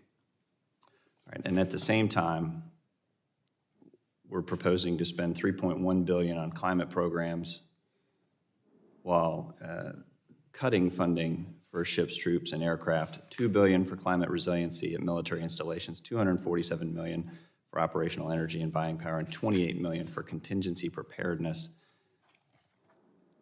I would argue that this budget prioritizes Green New Deal initiatives over our military readiness vis-a-vis China, which, as I stated, is a near threat, not a long-term threat, as you earlier stated. Would you care to comment on that? Sure. First of all, just on the climate side, the 0.5% that's in our budget for this does not detract from our military capabilities. These are investments, and we're always going to be investing in our vehicles, especially our non-combat vehicles. So we want to be investing in ones that are in the same direction the market is moving. With respect to China, again, China is a long-term threat or a now and future threat. So when I say long-term, I don't mean to the exclusion of they're not of concern today, just that they are going to be with us. They're going to be an influential economic power and influential military power for decades to come. So it is not a short-term issue. It is a longer-term issue. But that doesn't mean it's not already in the window of being a concern of ours. And I'm sorry if I didn't make that clear. I appreciate that. And as you said, Chairman Xi is watching how we conduct ourselves in Ukraine and is prepared to act if we are not showing strength. So I believe a stronger military budget focused on ships would be appropriate and send the right message to the Chinese. So with that, I yield back. Gentleman's time has expired. I now recognize the gentlewoman from Washington, Ms. Jayapal, for 5 minutes. Thank you, Mr. Chairman, and thank you, Undersecretary McCord, for your service to our country. Deeply appreciated. To my colleagues, I wish we were spending more within this budget on addressing climate change as a national security threat. I'm glad there's at least a little piece in here that recognizes that, because certainly it's extremely important. Mr. McCord, you probably know I'm not a fan of the ballooning Department of Defense budget. You probably know that I think there's a lot of waste, fraud, and abuse, and if the Pentagon were to undergo a comprehensive audit, as every other agency has done, that would make an enormous difference, and it might get me more interested in putting more money into the defense budget. But at this point, the Department of Defense budget has ballooned to $740 billion in 2022, more than double the defense spending in 2000. Our defense spending makes up about half of all federal discretionary spending, even as we question our ability to pay for critical investments like childcare or housing or things that families across the country need.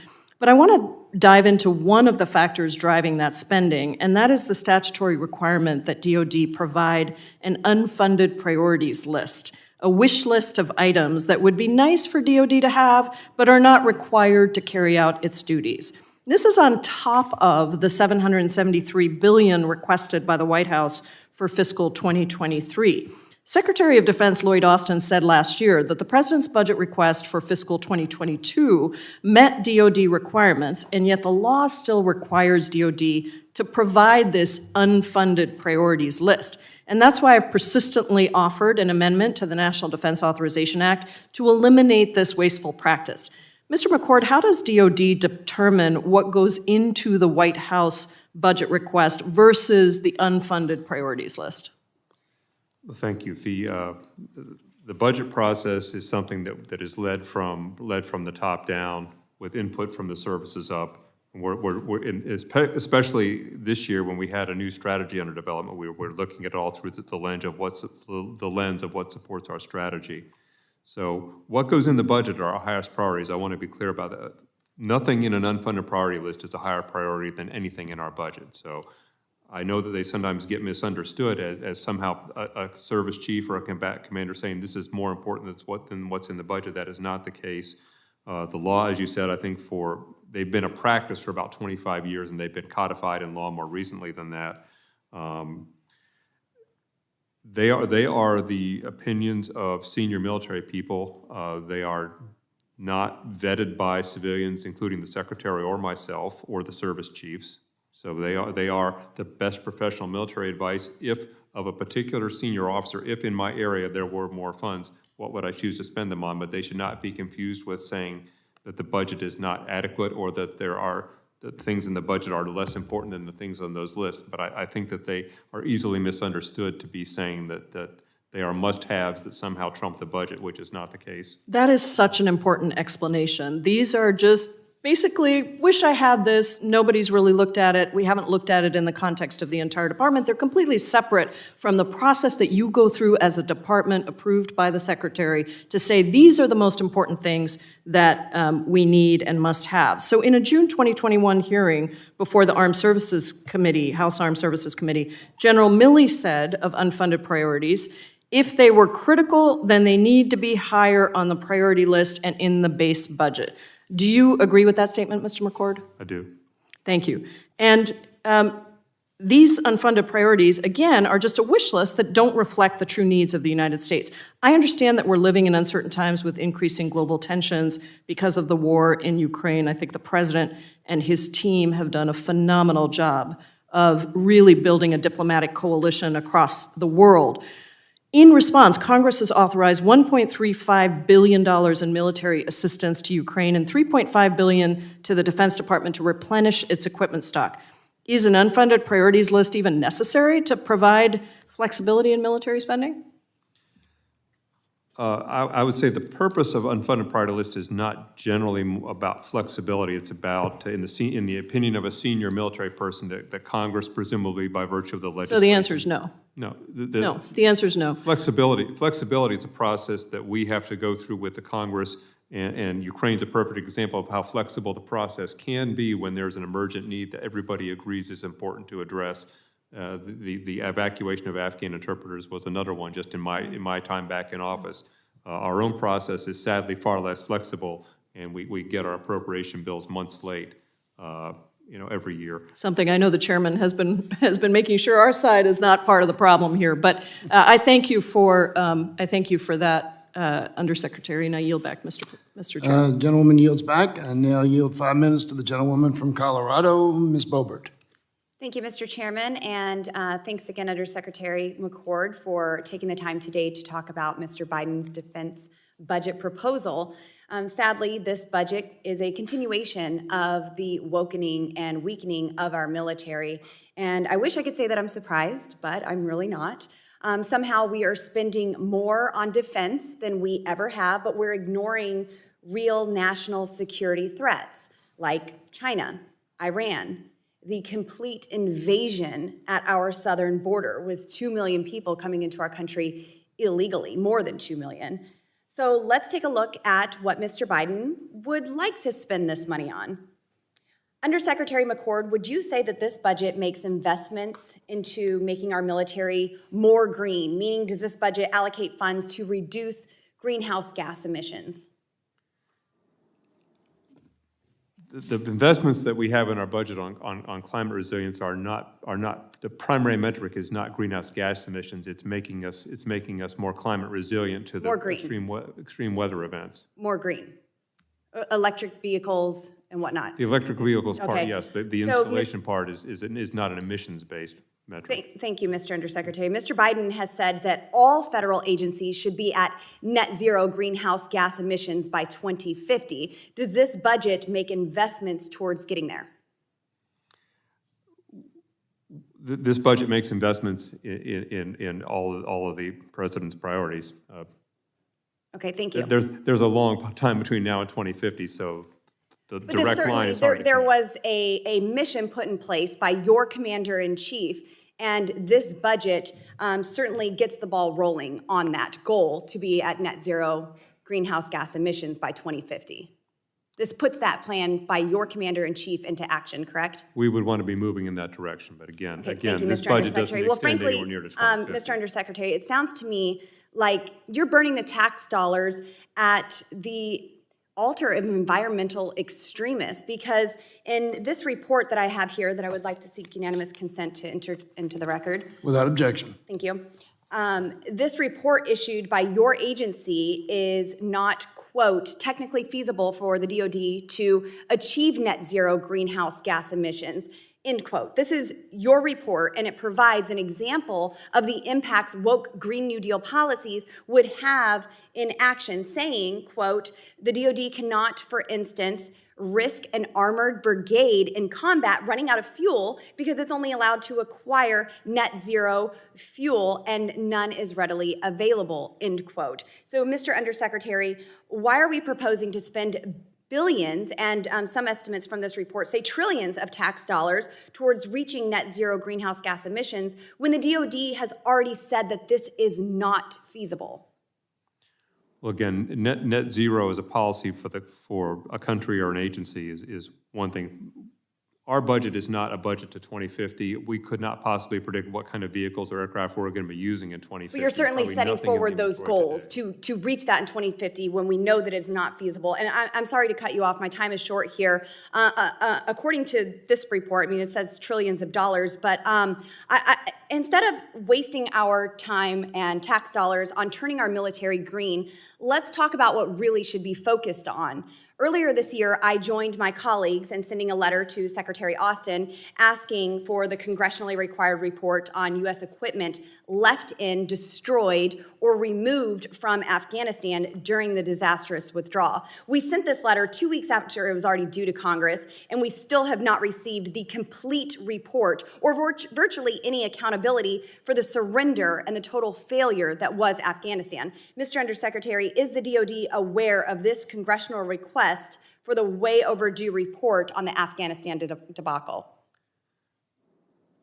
On the issue of equipment that was left behind, my understanding that I know I've seen draft reports. I believe that those reports have been submitted, but there may have been different requests. Can you tell me how many tanks are currently in Afghanistan? No. With all due respect, Mr. Undersecretary, I've asked for a peanut butter and jelly sandwich, and I'm kind of getting bread here. We don't have the full and complete answers that we need. This is a congressional mandate that we get this report. Can you tell me how many rifles are in Afghanistan? If there's been reports that have been made, can you tell me how many rifles are left behind? I would have to get for the record for you the reports that I've seen. Do you know how much U.S. military ammunition is left in Afghanistan at the hands of the Taliban? I'm sorry, munitions? Yes. Again, I would have to refer you to the reports. I don't prepare those reports myself. Do you know how many night vision gear? How much of our night vision equipment is left there? So, Mr. Undersecretary, the point that I'm getting at here is we can't tell the American taxpayers how we have spent their money, how we have funded and equipped the Taliban, and now we're asking for more money. Mr. Undersecretary, do you think that Congress deserves this report? Gentlewoman's time has expired, and but you're entitled to submit questions for the record. Thank you very much. And may I also ask unanimous consent to enter this letter into the record? I apologize. Yes. I thought I had 39 seconds. No, now you're over 30. I see that. Now, without objection, you may submit that for the record. Thank you, Mr. Chairman. I now yield 5 minutes to the gentleman from Nevada, Mr. Horsford. Thank you, Mr. Chairman, for holding this hearing. I want to thank Undersecretary McCord and all of the leadership with the Department of Defense, and particularly our service members and their family members for their service every single day in protecting our national security. Too often in these hearings, we tend to get wound up in partisan talking points, and for some reason, we don't focus on the very people that we are here to pass a budget to serve, and that's the American people. And in this case, our service members who need the resources to be successful when they need it. So I'm sure I don't have to remind Undersecretary McCord, Department of Defense acquisition and modernization programs take years of planning and development. They require consistent and reliable funding in follow-on years to meet the needs of warfighters. Funding for our national defense is not some political prop that can be held up to score cheap political points. And yet, for all the bluster that we're hearing from some of my colleagues about the DoD's top line, it was their side of the aisle that held up the omnibus spending package for fiscal year 22 for nearly 6 months. They delayed putting critical, important, major acquisition programs at risk, prevented new programs from starting, and delayed pay raises for service members. Additionally, they degraded readiness at an extremely dangerous moment. And for the record, Joe Biden is the commander-in-chief. And when our allies needed us most, he's the one who helped to bring them together to make sure that we're holding Russia accountable. Inconsistent funding emboldens our adversaries and undermines the trust of our allies, a trust that we have had to fight hard to restore after the previous administration. So I want to be clear that the tactics are not just partisan ploys. They have real life effects for my district, for my constituents, and for service members around the world. Now, last year, I supported an increased top line for DoD spending. And this year, like every year, I will work hard in a nonpartisan way to ensure that the capabilities and systems included in the Pentagon's budget request are reviewed. Only after a careful assessment of the threat environment and our capabilities can we decide if an increase is again necessary to meet the complex challenges of our ever-evolving strategic environment. Undersecretary McCord, in my previous discussion with Department of Defense leaders, they have stressed to me that continuing resolutions do far more damage to readiness and the well-being of our service members than any of the hollow complaints we've heard here today. Could you please speak to the impacts that CRs have on military readiness and the importance of consistent funding for our most critical modernization programs? Thank you for that question. Yes, this is something I think that is not well understood, and it's been hard to translate to the public because the organism that is the Department of Defense has adapted to perpetual CRs in a way that therefore you don't see contracts expiring because nobody tries to write a contract in the first quarter of a fiscal year anymore because they know that you're going to be under a CR and not going to be able to enter into new contracts. So there's the issue, first of all, of delayed resources, especially when there's inflation, but even when there's not, time is money, and we lose when we lose time, we lose ability to be agile, we lose resources. This year was particularly bad, as you say. It's sort of the threat to have a full year CR, which has never happened to the Department of Defense in history, was particularly troublesome to us. And we had a hearing. I had a hearing with the service chiefs before the House Appropriations Committee that spoke to this issue in some detail in January to lay out the problems. As you may know, we had a history beginning with sort of the fall of the Berlin Wall for about 20 years, where the Department of Defense Appropriations Bill got enacted on average about 25 days into the fiscal year, which is reasonable. But beginning with the threat of default in 2011 that led to the Budget Control Act, and continuing since that day, that average has ballooned to 120 days into the fiscal year on average over the last dozen years, compared to 25 days for the 20 years before that. So we have definitely gotten into a bad pattern that needs to be broken. It does cost money. It does make us less agile when a number of members have pointed out that China does move fast, and we need to be able to, we can't afford to give away 3, 4, 5 months of a fiscal year every year to our adversaries by hamstringing ourselves. Thank you. I know my time's expired. I just hope that all of us can come together and make sure that America succeeds by helping our service members and their families in this budget. I yield back. Gentleman's time has expired. I now recognize the gentleman from Virginia, Mr. Good, for 5 minutes. Thank you, Mr. Chairman. Thank you, Mr. Secretary, for being here. Mr. Secretary, your former boss, Defense Secretary Robert Gates, said a few years ago that President Biden, quote, has been wrong on nearly every major foreign policy and national security issue over the past 4 decades, end quote. Even former President Obama tried to warn people during the 2020 campaign, and he said, don't underestimate Joe's ability to screw things up. Americans seem to agree, as a Gallup poll in February showed, that only 40% of Americans approve of the way President Biden is handling foreign policy affairs, and only 36% approve of the way he's handling specifically the Russian invasion of Ukraine. I think this budget is further proof of this administration's misguided priorities. Would you say that Americans are safer today than they were in January of 2021? I would. On what basis? I think we have strengthened our alliances, and I think the unified response that we've seen in Europe to Russian aggression has shown kind of a revitalized Western response of democracies.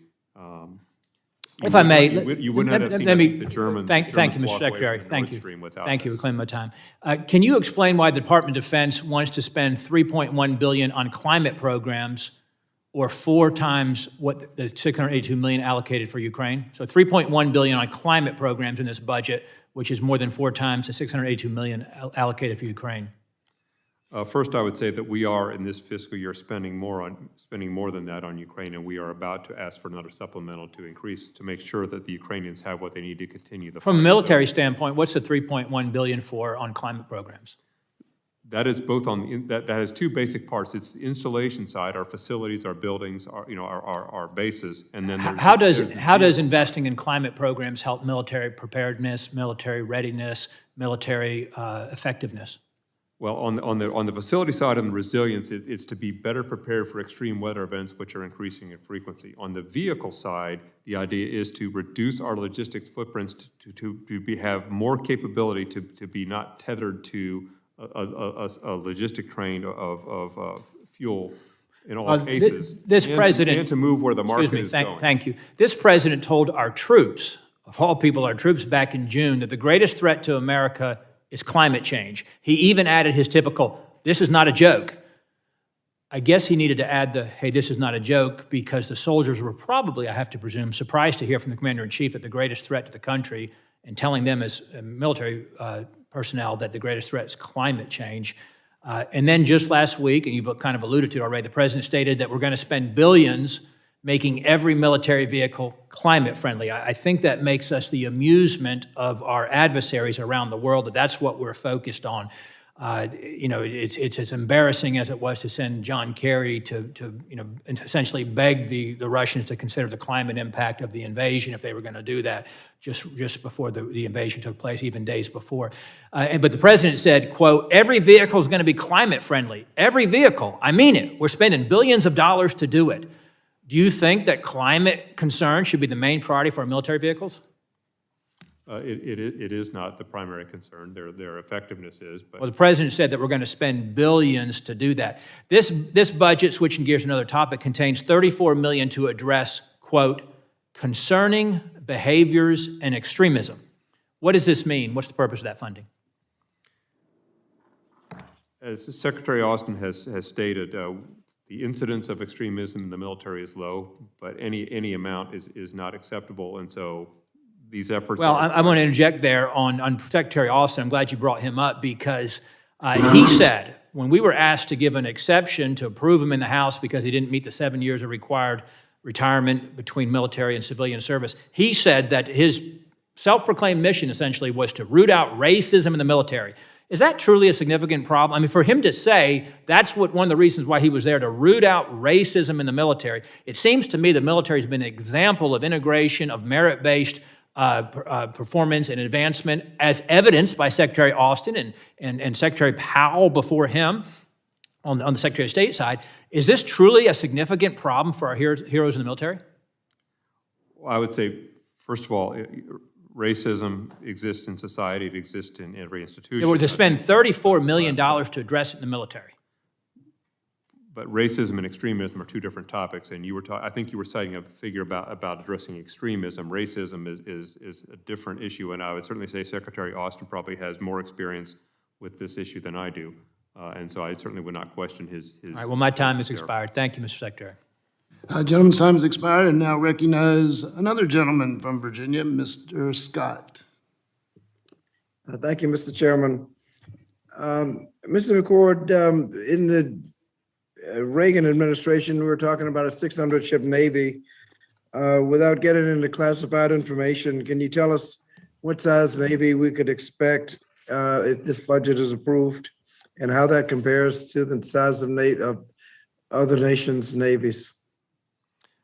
Mr. Scott, I would say that our Navy, and a 30-year shipbuilding report was just sent to Congress, so you can look at different periods of years out to, several decades out in the future, but we're in the 300-ship range right now. We were not in the 600-ship range before. There was talk of a 600-ship Navy, not the reality of a 600-ship Navy before, but we are looking to have a very capable force, the most capable Navy in the world by far, at about 300 ships. And how does that compare to the size of navies of other countries? I don't have the figures of all the navies around the world at my fingertips. We can get you. It is the most capable Navy in the world. If we're going to build ships, you have to maintain them. What are we doing to upgrade the ship repair facilities at public yards? How is that coming? Well, we have some major investments in our shipyard capability, primarily on the submarine side. You're probably familiar with the so-called SIOP, S-I-O-P, a Navy acronym for a shipyard investment plan. That's basically a 20-year plan, $20 billion 20-year plan for the 4 public shipyards that have not been seen the kind of maintenance they need for a century. And so these are addressing our ability primarily to take care of our nuclear force. In addition, we have investments in the submarine workforce, those are probably the primary ship investments we have, is to keep our submarine industrial base and our submarine yard and our shipyards capable of moving through this period where we're buying both Columbia and the Virginia class at the same time, which puts some additional stress on that part of our industrial base. And what kind of priority is made to make sure that the private repair yards get enough work to stay in business? Well, on the private repair yards, minority-owned shipyards. Yes, sir. The private yards, as you know, focus much more on the surface side, and there, I think one of the best things we can do is have stable, predictable funding. Getting to the point of the previous question about perpetual continuing resolutions, stable, predictable funding will be a great benefit to the private sector yards because they have always, as you know, have always had to be more flexible than the public yards because they flex up and down when funding is unpredictable. So that, I think, is probably the best thing we can do. In addition, we need to get we need to get our private sector yards producing the ships on time. So we have been putting more money into, say, buying destroyers at 2 a year, but they're not able to produce 2 a year. That leads to all kinds of problems in terms of maintenance cycles if you can't get the ships out of the yard. And we all know that the ship industrial base, shipyard workers are one of the areas that has been a supply-demand issue right now in terms of getting the skilled workers you need is a big challenge for the Navy. Is the Army Corps of Engineers budget in your portfolio? It is not. The Army Corps of Engineers is part of the department, but their budget is on the civil side and does not come through me. If you fail to do, we've had disparaging remarks made about climate change. If you fail to invest in resilience to protect against sea level rise, what will happen to military assets like the Naval Station at Norfolk? Well, that is one of the things that concerns us, is the Navy and the Marine Corps particularly are vulnerable to the impacts of extreme weather and sea change. We alone, as the Department of Defense, to be clear, cannot prevent, climate change, and we are not attempting to prevent it by ourselves. We are trying to be responsive to it and look ahead and get out ahead of changes so that our installations are more capable of dealing with these events and doing what we can to be part of the solution, but we are not going to solve the problem by ourselves. And I introduced legislation that was signed into law as part of the recent NDAA to allow mitigation of stormwater flooding around military bases. How is that going to be implemented? Mr. Scott, I would have to get you that for the record from our installations community. I can't speak to that from my own expertise. Thank you, Mr. Chairman. I yield back. Gentleman yields back. I now yield 5 minutes to the gentleman from California, Mr. Obernolte. Thank you, Mr. Chair.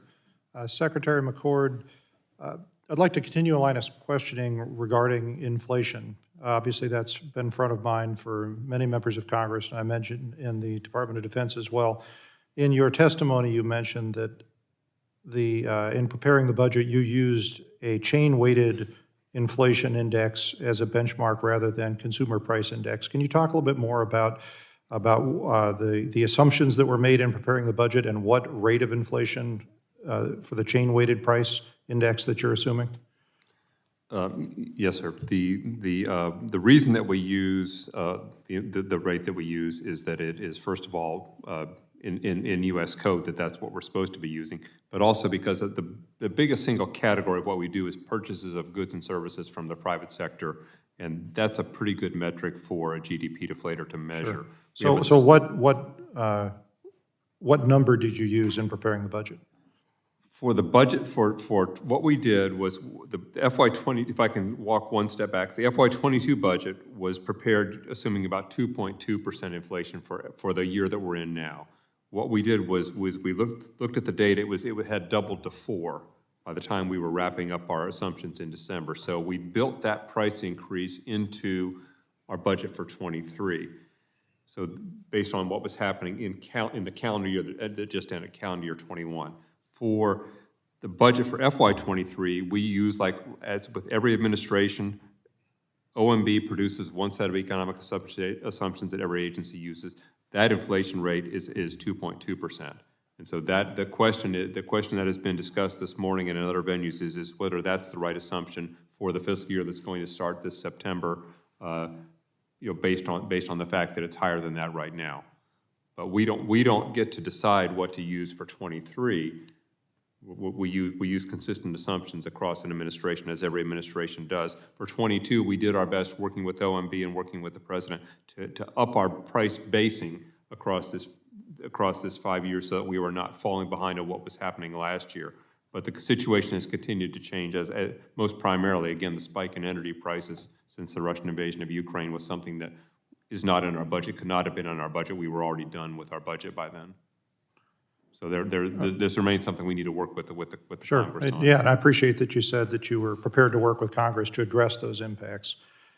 On a historical basis, if you look at our investment in the Department of Defense in real dollars, how do we compare historically right now to where we've been in the past? We're at a relatively high level, especially when you consider the number of people in our force is smaller, so we have a smaller, highly compensated force, which has been true for a number of years and is true today. So Okay. we're on somewhat the higher end, and of course, you could always have debates with people about, do you take the cost of something like Iraq or Afghanistan, do you include those or do you exclude those as unique events? But our budget is on the high side in real terms right now. Okay, so I've seen measures, other measures that disagree with that assessment. And I don't think it's fair to measure it in terms of the number of people in our armed forces, because as you have described, the number of people is declining, but our need for a robust Department of Defense is certainly still very high. And I'm concerned that we can't fall behind the curve there on a real dollar basis. But with the time I have left, I wanted to ask about something on a different topic. So I understand that there's been a debate in the Department of Defense about a change in philosophy from a counterinsurgency point of view towards more of a response to near peers like Russia and China, as geopolitical events have shifted in the last few years. I represent some of the largest training bases in the country. I'm honored to represent Fort Irwin, the Marine Air-to-Ground Training Center in 29 Palms. Does this budget make the necessary investments to shift our training philosophy in response to this shift in DoD philosophy from counterinsurgency to near peer? I would say that's the intent, but certainly our Army and Marine Corps leadership could probably give you better, and you probably already have better specific information about the combat training centers and how they're adapting. But yes, we are trying to move our focus of both our modernization and our training to the near peer or high-end competitions, exactly as you said. All right. Well, thank you. I see my time's expired. I'll yield back, Mr. Chair. Gentleman yields back, and now recognize the gentleman from Georgia, Mr. Carter, for 5 minutes. He's not, is he virtual? Is he not? Okay, I'm sorry. I skipped my friend, Mr. Grothman. Now you have 5 minutes, the gentleman from Wisconsin, Mr. Grothman. Thank you very much. Looking through some articles about your department, I notice here's an article that was written last week, and the plan is to decommission 2 littoral combat ships.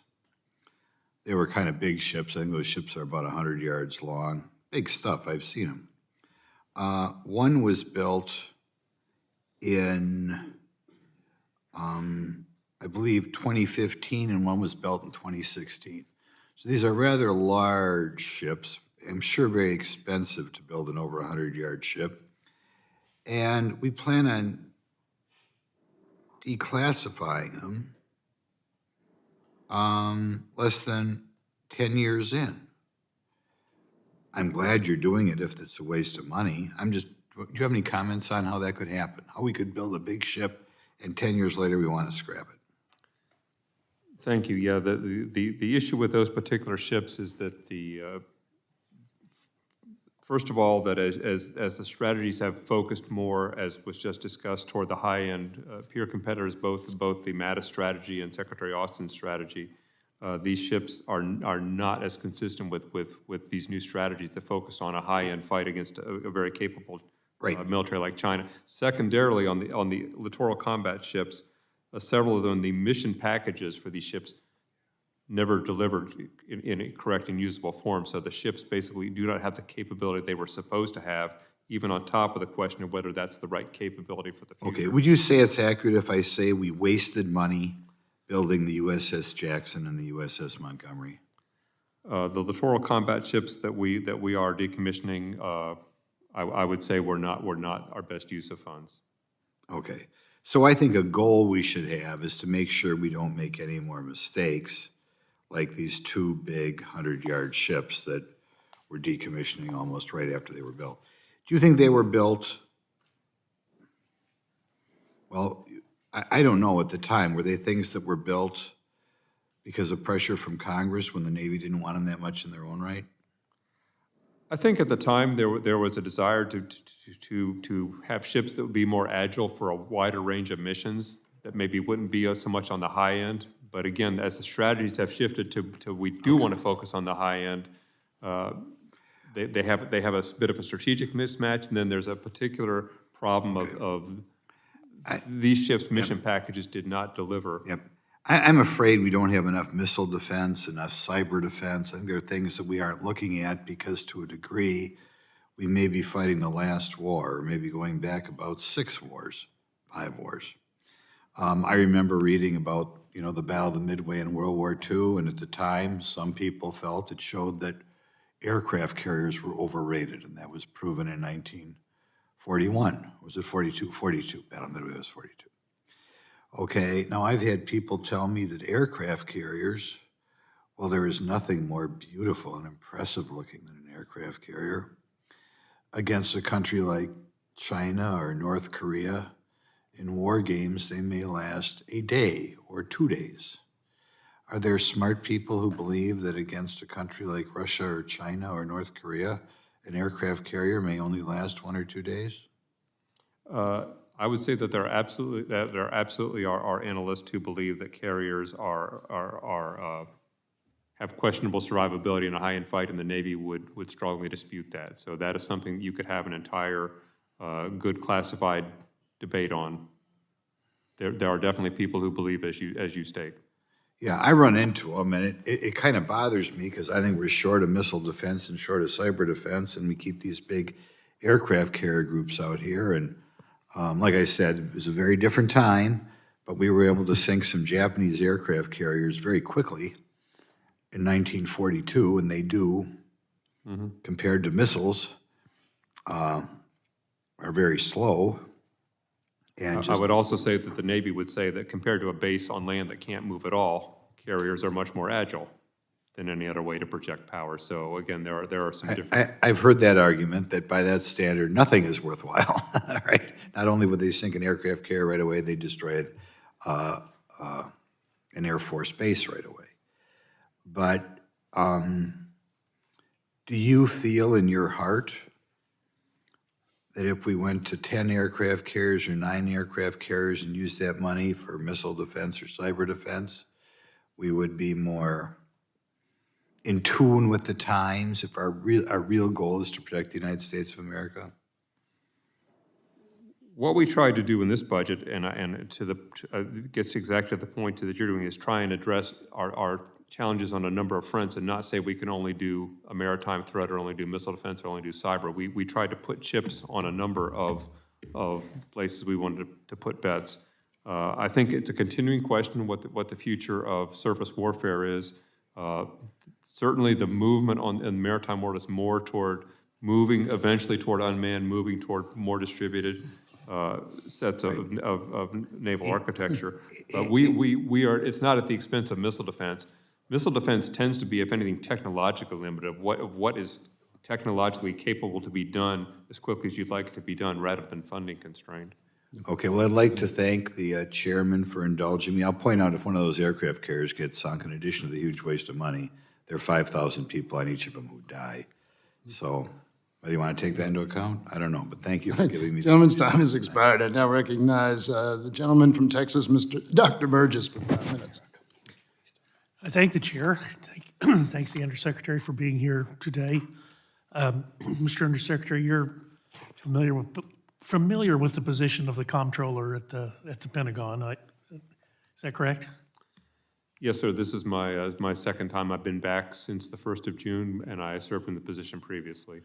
So for several years, I've tried to get the Pentagon to audit, as every agency was required to do, 20 years ago, and to get the audit undertaken at the Pentagon. I think fiscal year 2018, the first audit was finally undertaken. No great surprise, it wasn't passed. And what we have been told is that by 2027, the clean audit will in fact be done. Is that still, that's 4 years from now, is that still the glide path that you're envisioning for the clean audit for the Pentagon? I think that is still the best estimate that we have, yes. Are you able to implement any improvements of problems that you find along the way. Like in a business, there'd be continuous quality improvement in any lean manufacturing process. Are you able to incorporate any of those things that as you're encountering them? Yes, the main things that we're trying to focus on are the systems controls, and probably the hardest thing that we have to do is trying to get rid of older systems that we still rely on every day to do our many business processes. But yes, we are implementing control. We are implementing as we go. We are finding that some of the notices we get from our auditors are now more complex than the first round or two. So they're not easy. They're more difficult to get through. But we are making progress, but it is not fast enough. Sure. Well, I want you to continue to keep a focus on that. Let me just ask you also, in the process of working on the NDAA several years ago, in 2020, severe problems with base housing were uncovered. The privatization of base housing that occurred back in the 1990s, trying to offload that appropriation from the Department of Defense and farming it out. 20 years later, 30 years later, some of those properties now are suffering, and maintenance has been deferred.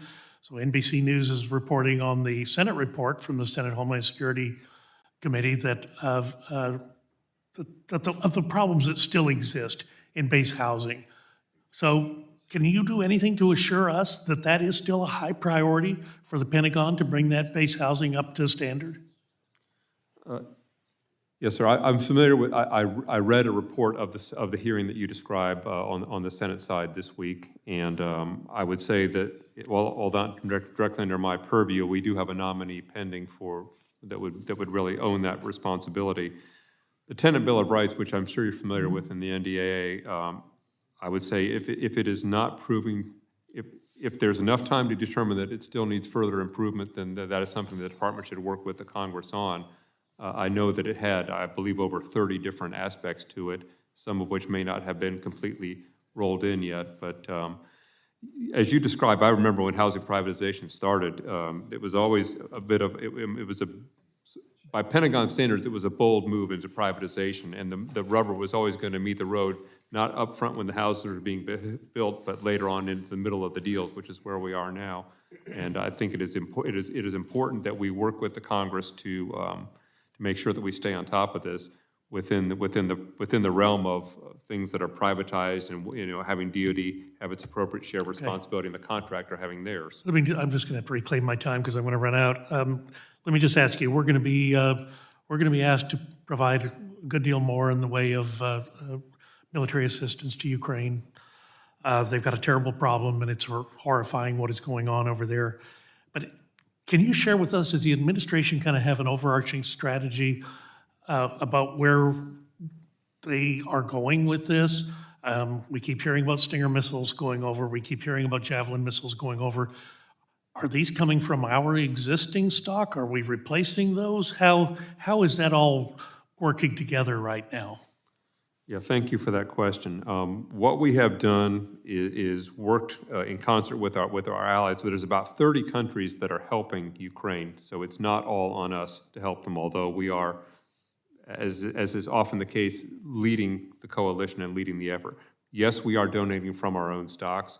We are also looking to find from any place that we can. Secretary Austin and General Milley spend basically part of every day on the phone with people from other countries trying to get them to contribute as well, especially Russian-type equipment that Ukrainians are more familiar with. So there is both the U.S. side of equipment, U.S. NATO standard equipment that's being delivered to them, and especially from Eastern European countries that have more familiarity with it, Russian-style ammunition and equipment. So we're doing both.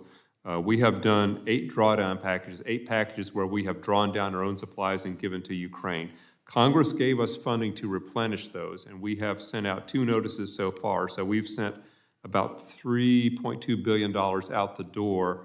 We have started the clock on $2 billion of that to start replenishing our own, get our industrial basement up to start replenishing those missiles for ourselves.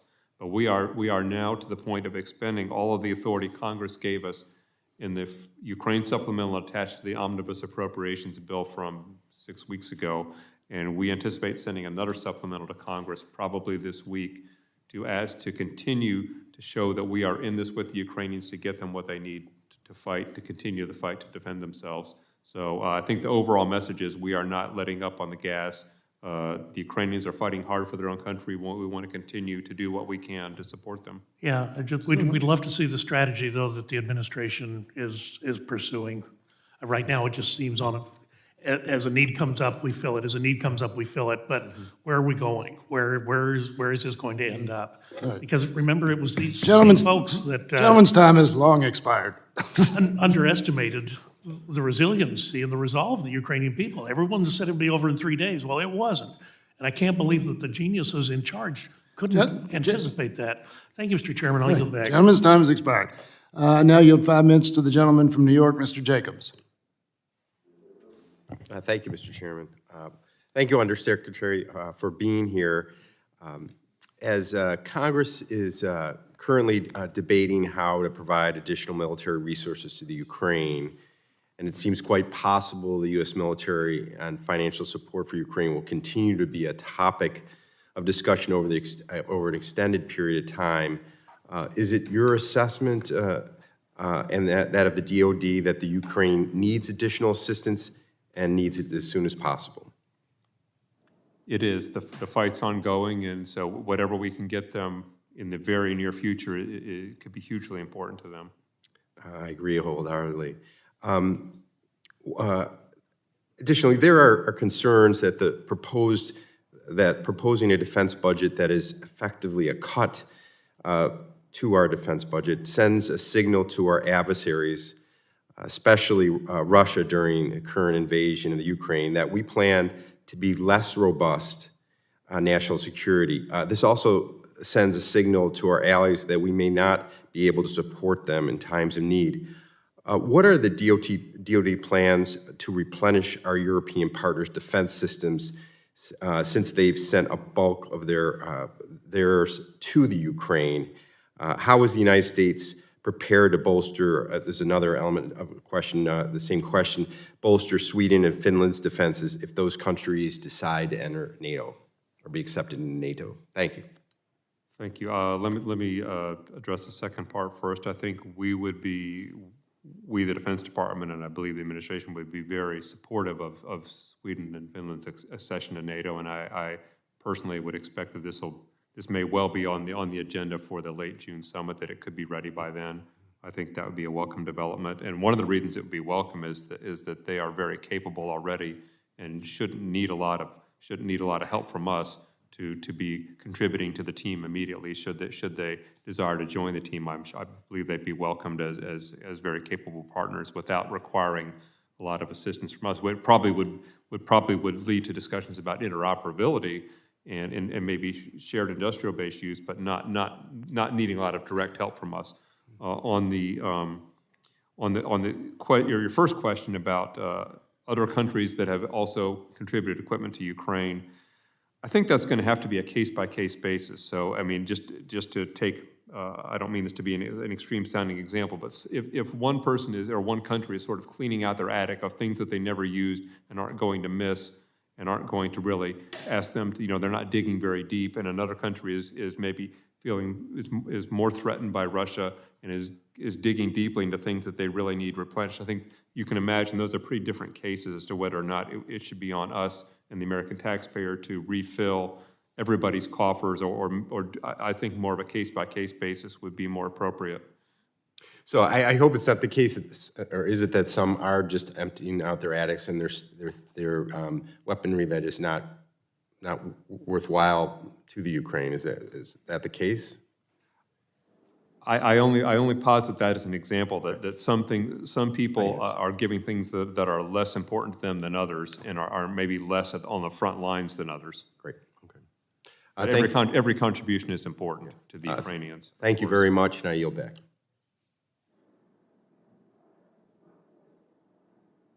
I'm sorry, gentleman yields back. I now recognize the gentleman from Florida, Mr. Donalds, for 5 minutes. Thank you, Mr. Chairman. Mr. McCord, thanks for being here and taking the time.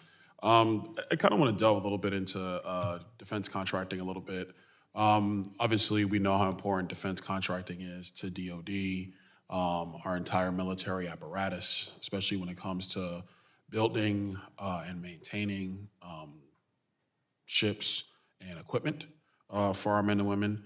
But we also do have to acknowledge it appears that there have been real issues associated with prolonged timelines for maintenance and/or new equipment to actually be put into service. You know, when you guys are going through your cost projections and the budget, does DoD take into account the additional costs associated with potentially prolonged projects? Because in any contract that ever exists, the longer it takes to execute, typically the more expensive it becomes. So does DoD take into account for that in its budget?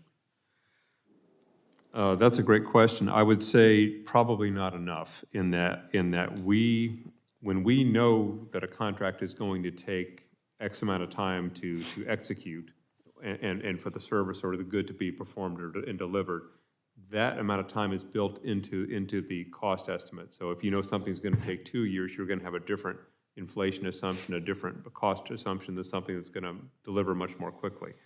What I think we probably don't do well, even though I said that we're used to continuing resolutions and a pattern of delayed budgeting in terms of knowing that we're not going to be able to enter into contracts in the first quarter of a fiscal year, I don't know that we have changed our cost estimating to account for this pattern of delays as well as we could have. Real quick follow-up to that. I mean, is there something that you believe, obviously outside of, consistent budgeting on Capitol Hill, which, by the way, I would agree with you on. That's something that Capitol Hill should be doing is consistent budgeting. But is there anything outside of that that the administration is starting to look at with respect to making sure that our contracts actually, that they're actually executed on time? And that we actually are doing everything we can with respect to a lot of equipment, a lot of ships that are just sitting in dry dock waiting for maintenance to be completed. Yeah, those are probably the hardest examples because you have, when you get into something as complicated as a ship and you maybe find different corrosion than you expected and or you have issues with your workforce, as been a real big issue on the ship side, is getting the skilled workers in those particular trades when you need them, given the the tight labor market. I don't know that we have a systematic report for you, but when the issues that we're aware of, and particularly on the ship side, we do have attempts to address either the infrastructure or the workforce or both. But if you're asking about contracting writ large, I would have to probably get you an answer for the record from our acquisition and contracting community. Yeah, I would appreciate that. The only reason why and I don't mean to shut you down. I know what you're saying is important, but I'm also running out of time. I want to get somewhere else. But I would appreciate a more detailed answer with respect to that. One thing I do want to highlight in our discussion right now is really how important inflation and labor is to the functioning, not just of DoD, but our economy overall. I was having a conversation with members of one of my city councils, and they were trying to address so many issues affecting their city, but so many of those are impacted by fiscal policy and monetary policy out of Washington, specifically with inflation and how that does impact labor markets. So obviously you guys are feeling that at DoD as well. I think it's important that the administration takes a lot of their future fiscal and monetary decisions into account of how broad and widespread those impacts are when you're trying to do simple things like, finish a ship on time, get equipment out where it needs to be, build an affordable housing project, or even private contractors building single-family homes. It is universal, the destructive impacts of inflation and bad fiscal policy. I do want to switch gears real quick, and we're running out of time. The president made a statement the other day that he wants the military to essentially be all electric and to go green. Let's just be perfectly honest. Is it even possible for the military to do that, one? And then number two, can the United States military completely survive on wind, solar, and a quote-unquote green renewable energy matrix? I appreciate your on inflation. I will say that, yeah, that is something that we are very sensitive to as well. Of course, we are subject to all the same pressures and all the same factors in terms of labor prices and getting skilled workers that you describe. On vehicles and airplanes, again, airplanes are what consume the vast majority of the energy that DoD consumes. I don't think that there's any immediate prospect of us having a fundamentally different type of airplanes that we're using. Whether they're manned or unmanned, they're going to still rely on the same type of fuels for the foreseeable future. So I don't think that we really should be focusing on whether, the non-tactical side is much easier to work with in terms of getting that to be more electrified. The combat vehicles, the combat side is going to be a much longer-term prospect if it's possible. Mr. Chairman, if you give me leeway, a real brief follow-up to that, Mr. Chairman. Go ahead. Thank you, Mr. Chairman. Mr. McCord, is it possible to fly an F-16 or an F-35 on biofuels? I'm not aware that we've had biofuels experiments on aircraft the way that we have on ships, so I don't know the answer to that. Okay. Thanks. Thank you, Mr. Chairman. Gentleman's time has expired. Now recognize the gentlewoman from Texas, Ms. Jackson Lee, for 5 minutes. Thank you very much, Mr. Chairman. I was chairing a committee in Judiciary, and thank you for your courtesies. Secretary McCord, thank you for the time that you've given us. Let me quickly go to personnel matters, and I have a boatload of questions, and so your typical defense pithiness would be greatly appreciated. Again, thank you for your service in the service of so many men and women in the United States military. Just coming back from Ukraine, I was with the 82nd Airborne, all ready and serving, and then previously was with the United States Army as well on the Belarus-Lithuania border. So thank you so very much, and I know our men and women are around the world. Let me focus on the question of the quality of life. What wars have been somewhat behind us. What kind of investment are you making in PTSD, the issues dealing with women's health? I've been an advocate for fighting against triple-negative breast cancer. I'd like to see that program expanded. And then personnel dollars, in terms of increased salary and housing. If I could just take that package, because I want to go on to something else, but I'm interested in the quality of investment are you make to deal with the men and women in the United States military? Yes, in the interest of time, we will get you an answer for the record on the PTSD and some of the particular issues in the health budget that you mentioned, rather than me trying to guess at them without all the facts at my fingertips.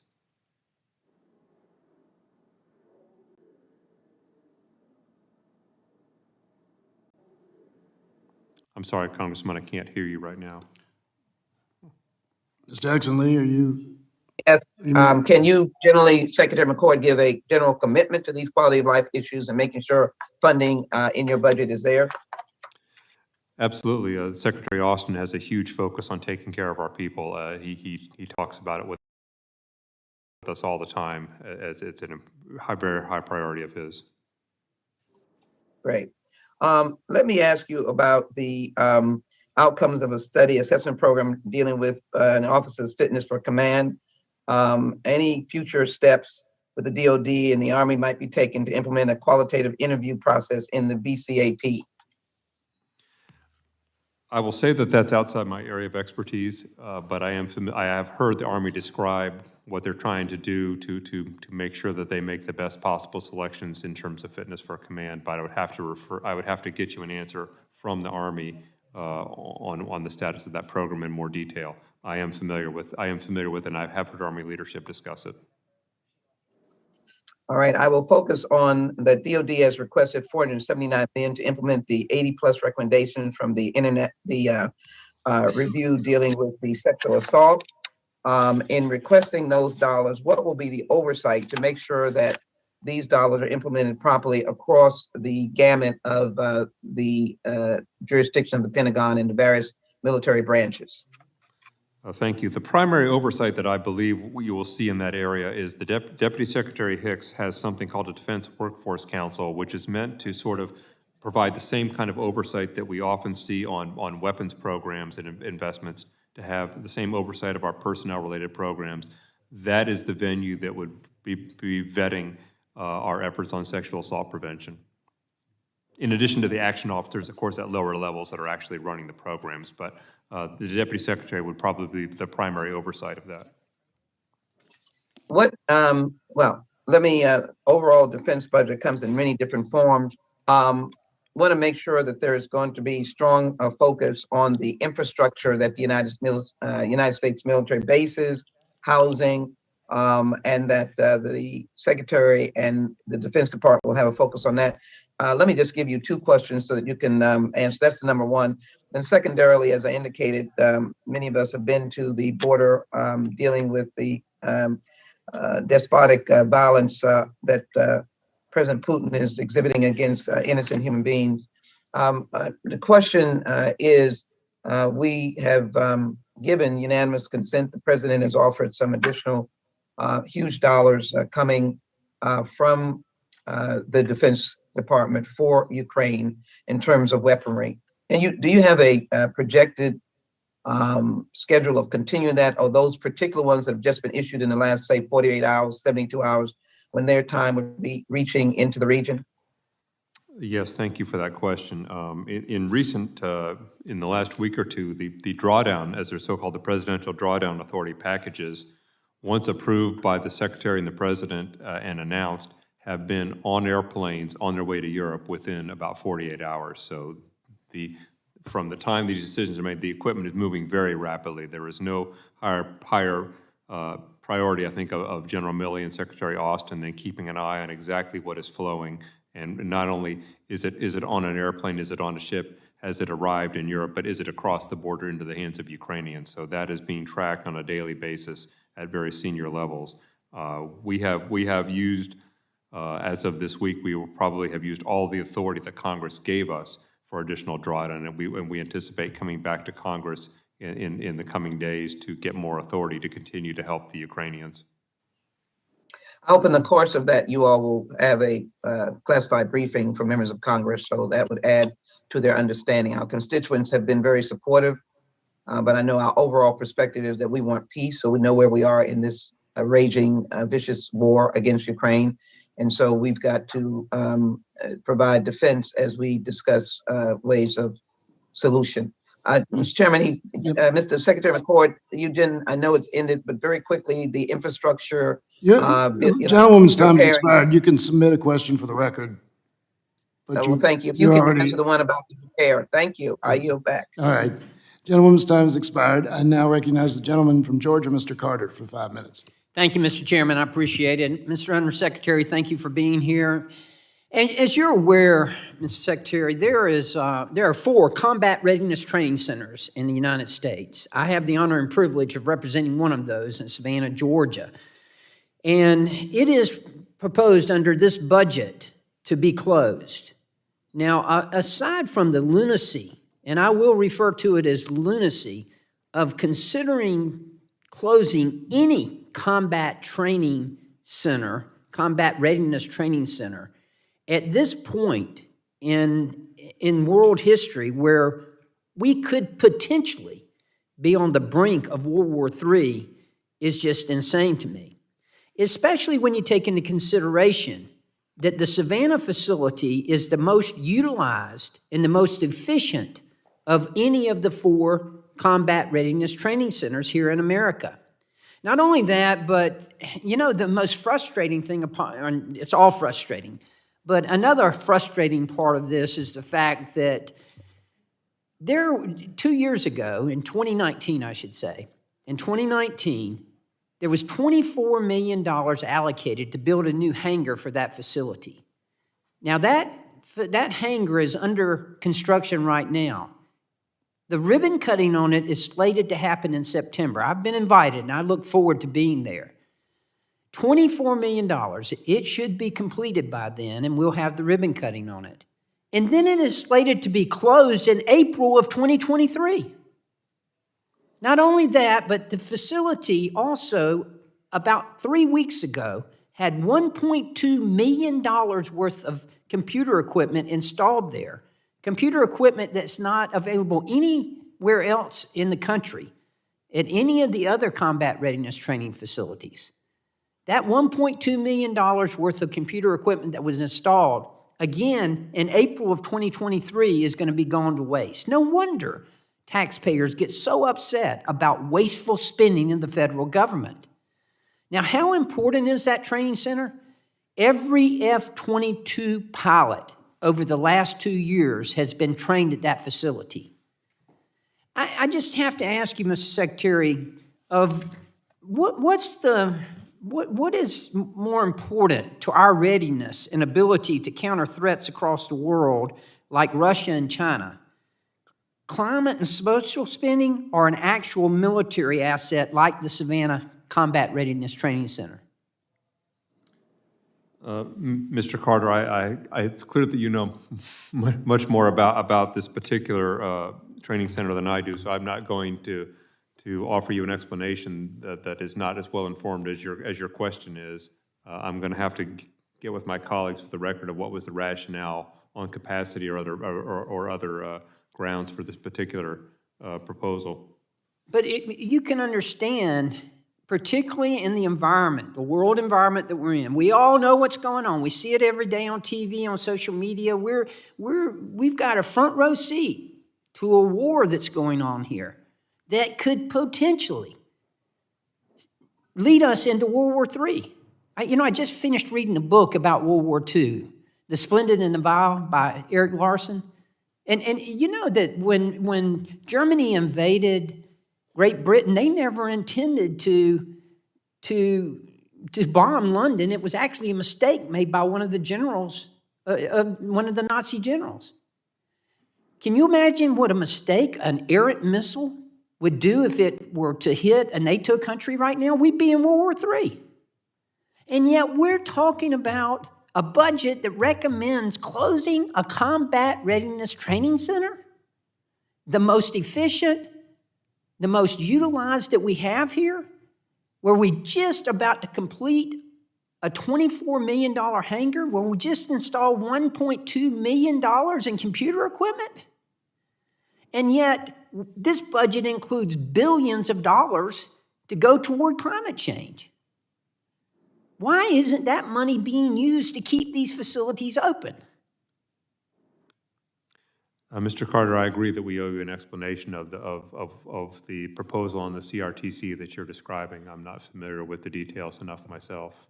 Obviously, this is very upsetting. It's upsetting for me, it's upsetting for my constituents, it's upsetting for Americans to even think that we would even consider this.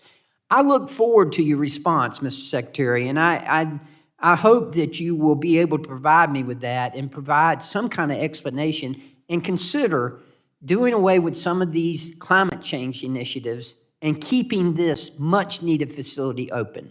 Thank you, Mr. Chairman, and I'll yield back. Gentleman's time has expired, and I now yield myself 10 minutes. You only have to deal with me now, Undersecretary. I have kind of a rhetorical question, but I'm going to ask it. Are you aware of any time when the Department of Defense has requested a budget that was less money than they thought they needed? I'm not. I think it's interesting